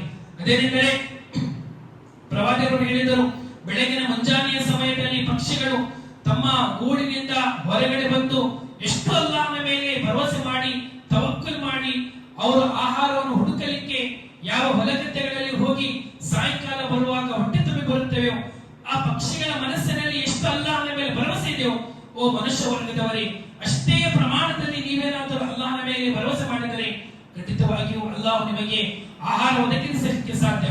ಲವ್ ಅನ್ನಕುಂ ತತವಕ್ಕಲೂನ ಅಲಲ್ಲಾಹಿ ಹಕ್ಕ ತವಕ್ಕಲಿ ಲರುಜಿಕ್ತುಂ ಕಮಾ ಯುರ್ಜಕು ತೈರು ತಖ್ತು ಖಿಮಾಸು ವ ತನೂಹು ಬಿತಾನ. ಪ್ರವಾದಿಯವರು ಹೇಳಿದರು, ಅಲ್ಲಾಹನ ಮೇಲೆ ಎಷ್ಟು ನೀವು ಭರವಸೆ ಮಾಡಬೇಕು, ಅಷ್ಟೇ ಪ್ರಮಾಣದಲ್ಲಿ ನೀವು ಭರವಸೆ ಮಾಡಿದರೆ ಖಂಡಿತವಾಗಿಯೂ ಪಕ್ಷಿಗಳು ಯಾವ ರೀತಿ ತಮ್ಮ ಗೂಡಿನಿಂದ ಬೆಳಗಿನ ಸಮಯದಲ್ಲಿ ಖಾಲಿ ಹೊಟ್ಟೆಯಿಂದ ಅವರು ಹೊರಗಡೆ ಬರುತ್ತಾರೆ, ಮತ್ತೆ ಮರಳಿ ಸಾಯಂಕಾಲ ತಮ್ಮ ಮನೆಗಳಿಗೆ ಅವರು ಬರುವಾಗ ಕೇವಲ ಅವರ ಹೊಟ್ಟೆಗಳು ಮಾತ್ರ ತುಂಬುವುದಿಲ್ಲ, ಅವರ ಆ ಪಕ್ಷಿಗಳು ತಮ್ಮ ಮಕ್ಕಳಿಗೂ ಸಹ ಆಹಾರವನ್ನು ತೆಗೆದುಕೊಂಡು ಬರುತ್ತಾರೆ. ಆ ಪಕ್ಷಿಗಳ ಪ್ರಮಾಣದಲ್ಲಿ ನೀವೇನಾದರೂ ಮನುಷ್ಯರೇ ಅಲ್ಲಾಹನ ಮೇಲೆ ಭರವಸೆ ಮಾಡಿದರೆ ಖಂಡಿತವಾಗಿಯೂ ಅಲ್ಲಾಹ್ ನಿಮಗೆ ಆಕಾಶದಿಂದ ನಿಮಗೆ ನಿಮ್ಮ ಜೀವನೋಪಾಯ, ನಿಮ್ಮ ಆಹಾರ, ನಿಮ್ಮ ದುಡಿಮೆ, ನಿಮ್ಮ ಸಂಪತ್ತನ್ನು ಅಲ್ಲಾಹ್ ನಿಮಗೆ ಒದಗಿಸಲಿಕ್ಕೆ ಸಾಧ್ಯ. ನಾವು ಈ ಭೂಲೋಕದಲ್ಲಿ ನಾವು ಬರುವ ಮುನ್ನವೇ ಅಲ್ಲಾಹು ನಮ್ಮ ಹಣೆ ಬರಹದಲ್ಲಿ ನಮ್ಮ ಆಹಾರವನ್ನು ಬರೆದಿಟ್ಟಿದ್ದಾನೆ. ಎಷ್ಟು ಪ್ರಮಾಣದಲ್ಲಿ ಯಾವ ವ್ಯಕ್ತಿಗೆ ಆಹಾರ ಬೇಕೋ, ಎಷ್ಟು ಪ್ರಮಾಣದಲ್ಲಿ ಯಾವ ವ್ಯಕ್ತಿಯ ಜೀವನದಲ್ಲಿ ಸಂಪತ್ತು ಬರಬೇಕು, ಅದು ಖಂಡಿತವಾಗಿಯೂ ಬಂದೇ ಬರುತ್ತದೆ. ಯಾವ ವ್ಯಕ್ತಿಯು ಅದನ್ನು ಇಡೀ ಜಗತ್ತನ್ನು ತಡೆದರೂ ಕೂಡ ಅದು ಎಂದಿಗೂ ಯಾರು ಸಹ ಅದನ್ನು ತಡೆಯಲಿಕ್ಕೆ ಎಂದಿಗೂ ಸಾಧ್ಯವಿಲ್ಲ ಎಂಬುದು ಅಲ್ಲಾಹನ ಪ್ರವಾದಿ ಈ ಹದೀಸಿನ ಮೂಲಕ ನಮಗೆ ಕಲಿಸುತ್ತಿರುವಂತಹ ವಿಷಯವಾಗಿದೆ. ಸಹೋದರರೇ, ಹಲಾಲ್ ಮಾರ್ಗದಿಂದ ದುಡಿದರೆ ಖಂಡಿತವಾಗಿಯೂ ಇಹಲೋಕದಲ್ಲೂ ಸಹ ನಮಗೆ ನೆಮ್ಮದಿ ಮತ್ತು ಶಾಂತಿ, ಪರಲೋಕದಲ್ಲೂ ಸಹ ನಮಗೆ ಅಲ್ಲಾಹು ಸತ್ಯ ಹೇಳುವಂತಹ ವ್ಯಾಪಾರಿ, ಸತ್ಯಸಂಧನಾಗಿರುವಂತಹ ವ್ಯಾಪಾರಿ ಕಿಯಾಮತ್ತಿನ ದಿನದಂದು ಅವನು ಸಂದೇಶವಾಹಕರೊಂದಿಗೆ, ಪ್ರವಾದಿಗಳೊಂದಿಗೆ, ಸತ್ಯ ಹೇಳುವಂತಹ ಸತ್ಯಸಂಧ ವ್ಯಕ್ತಿಗಳೊಂದಿಗೆ, ಶುಹದಾಗಳೊಂದಿಗೆ, ಅದೇ ರೀತಿ ಅಲ್ಲಾಹನ ಸ್ವಾಲಿಹ ಆಗಿರುವಂತಹ ಸಜ್ಜನ ವ್ಯಕ್ತಿಗಳೊಂದಿಗೆ ಆ ವ್ಯಕ್ತಿ ಸೇರುತ್ತಾನೆಂದು ಅಲ್ಲಾಹನ ಪ್ರವಾದಿ ಹದೀಸಿನಲ್ಲಿ ಪ್ರಸ್ತಾಪಿಸಿದ್ದಾರೆ. ಸತ್ಯ ಹೇಳುವಂತಹ ಪ್ರಾಮಾಣಿಕನಾಗಿರುವಂತಹ ವ್ಯಾಪಾರಿ ವ್ಯಾಪಾರ ಮಾಡುವಾಗ, ಕೆಲಸ ಮಾಡುವಾಗ, ಯಾವುದೇ ಒಂದು ಕಂಪನಿಯಲ್ಲಿ ಜಾಬ್ ಮಾಡುವಾಗ ಎಂದಿಗೂ ಸಹ ನಾವು ಸಮಯವನ್ನು ಹಾಳು ಮಾಡದೆ ಅಥವಾ ಯಾವ ಕೆಲಸ, ಯಾವ ಕರ್ತವ್ಯ ನಮ್ಮ ಮೇಲಿದೆಯೋ ಅದನ್ನು ಸಂಪೂರ್ಣ ಪರಿಪೂರ್ಣ ಪ್ರಮಾಣದಲ್ಲಿ ಅದನ್ನು ಮಾಡಿ ನಮ್ಮ ಸ್ಯಾಲರಿಯನ್ನು, ನಮ್ಮ ಸಂಬಳವನ್ನು, ನಮ್ಮ ವ್ಯಾಪಾರವನ್ನು, ನಮ್ಮ ದುಡಿಮೆಯನ್ನು ಹಲಾಲು ಮಾಡಿಸಿಕೊಳ್ಳುವಂತಹ ಜವಾಬ್ದಾರಿ ನನ್ನ ಮೇಲೆ, ನಮ್ಮೆಲ್ಲರ ಮೇಲೆ ಇದೆ. ಅಲ್ಲಾಹು ನಮ್ಮೆಲ್ಲರನ್ನು ಹಲಾಲ್ ಆಗಿರುವಂತಹ ಮಾರ್ಗದಿಂದ ದುಡಿಯುವಂತಹ ತೌಫೀಕನ್ನು ದಯಪಾಲಿಸಲಿ. ಹರಾಮಿನ ಪ್ರತಿಯೊಂದು ನಾಣ್ಯದಿಂದ, ಪ್ರತಿಯೊಂದು ಮಾರ್ಗದಿಂದ ಅಲ್ಲಾಹು ನಮ್ಮೆಲ್ಲರನ್ನು ರಕ್ಷಿಸಲಿ. ಅಲ್ಲಾಹು ನಮ್ಮ ದುಡಿಮೆಯಲ್ಲಿ, ನಮ್ಮ ಸಂಪತ್ತಿನಲ್ಲಿ ಅಲ್ಲಾಹು ಬರಕತ್ತನ್ನು ದಯಪಾಲಿಸಲಿ. ನಮಗೂ ಸಹ, ನಮ್ಮ ಸಮಾಜದ ಪ್ರತಿಯೊಬ್ಬ ವ್ಯಕ್ತಿಗೂ ಸಹ, ನಮ್ಮ ಮಡದಿ ಮಕ್ಕಳಿಗೂ ಸಹ ಆಹಾರದ ತುತ್ತನ್ನು ತಿನ್ನಿಸುವಾಗ ಅದು ಹಲಾಲ್ ಮಾಡಿ ತಿನ್ನಿಸುವಂತ ತೌಫೀಕ್ ಅಲ್ಲಾಹು ನಮ್ಮೆಲ್ಲರಿಗೂ ದಯಪಾಲಿಸಲಿ. ಅಲ್ಲಾಹು ಇಬಾದತ್ಗಳಲ್ಲಿ, ಆರಾಧನೆಯಲ್ಲಿ ಆಸಕ್ತಿ ತರುವಂತಹ ತೌಫೀಕ್ ನಮ್ಮೆಲ್ಲರಿಗೂ ನೀಡಲಿ. ಅಲ್ಲಾಹು ಮನಸ್ಸಿನ ಶಾಂತಿ ಮತ್ತು ನೆಮ್ಮದಿಯನ್ನು ನೀಡಲಿ. ಅಲ್ಲಾಹು ಇಹಲೋಕದಲ್ಲಿ ಸತ್ಯಸಂಧರ, ಸತ್ಯವಿಶ್ವಾಸಗಳ ಜೀವನ ನಡೆಸುವಂತ ತೌಫೀಕನ್ನು ನೀಡಲಿ. ಪರಲೋಕದಲ್ಲಿ ಅಲ್ಲಾಹು ನಮ್ಮೆಲ್ಲರನ್ನು ಸತ್ಯವಿಶ್ವಾಸ ದಾಸರೊಂದಿಗೆ ಸೇರಿಸಿ ಅಲ್ಲಾಹು ಸ್ವರ್ಗ ಪ್ರವೇಶಿಸಲಿ. ಆಮೀನ್. ಬಾರಕಲ್ಲಾಹು ಲನಾ ವ ಲಕುಂ ಫಿಲ್ ಕುರ್ಆನಿಲ್ ಮಜೀದ್ ವ ನಫಅನಾ ವ ಇಯ್ಯಾಕುಂ ಬಿ ಆಯಾತಿಹಿ ವ ذಿಕ್ರಿಲ್ ಹಕೀಮ್. ಇನ್ನಹು ತಆಲಾ ಜವಾದುಲ್ ಮಲಿಕುರ್ ರഊಫುರ್ ರಹೀಮ್ ವ ರಬ್ಬುಲ್ ಹಲೀಮ್.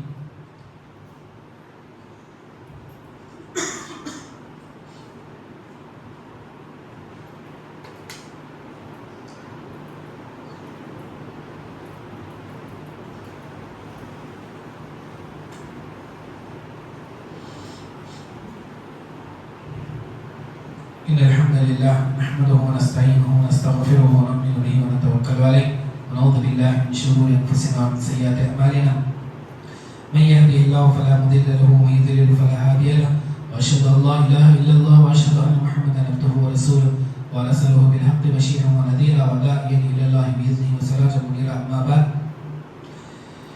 إن الله وملائكته يصلون على النبي يا أيها الذين آمنوا صلوا عليه وسلموا تسليما.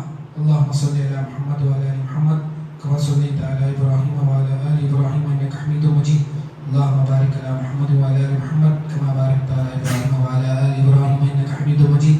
ان الله يأمر بالعدل والاحسان وايتاء ذي القربى وينهى عن الفحشاء والمنكر والبغي يعظكم لعلكم تذكرون. اذكروا الله يذكركم وادعوه يستجب لكم والله يعلم ما تصنعون.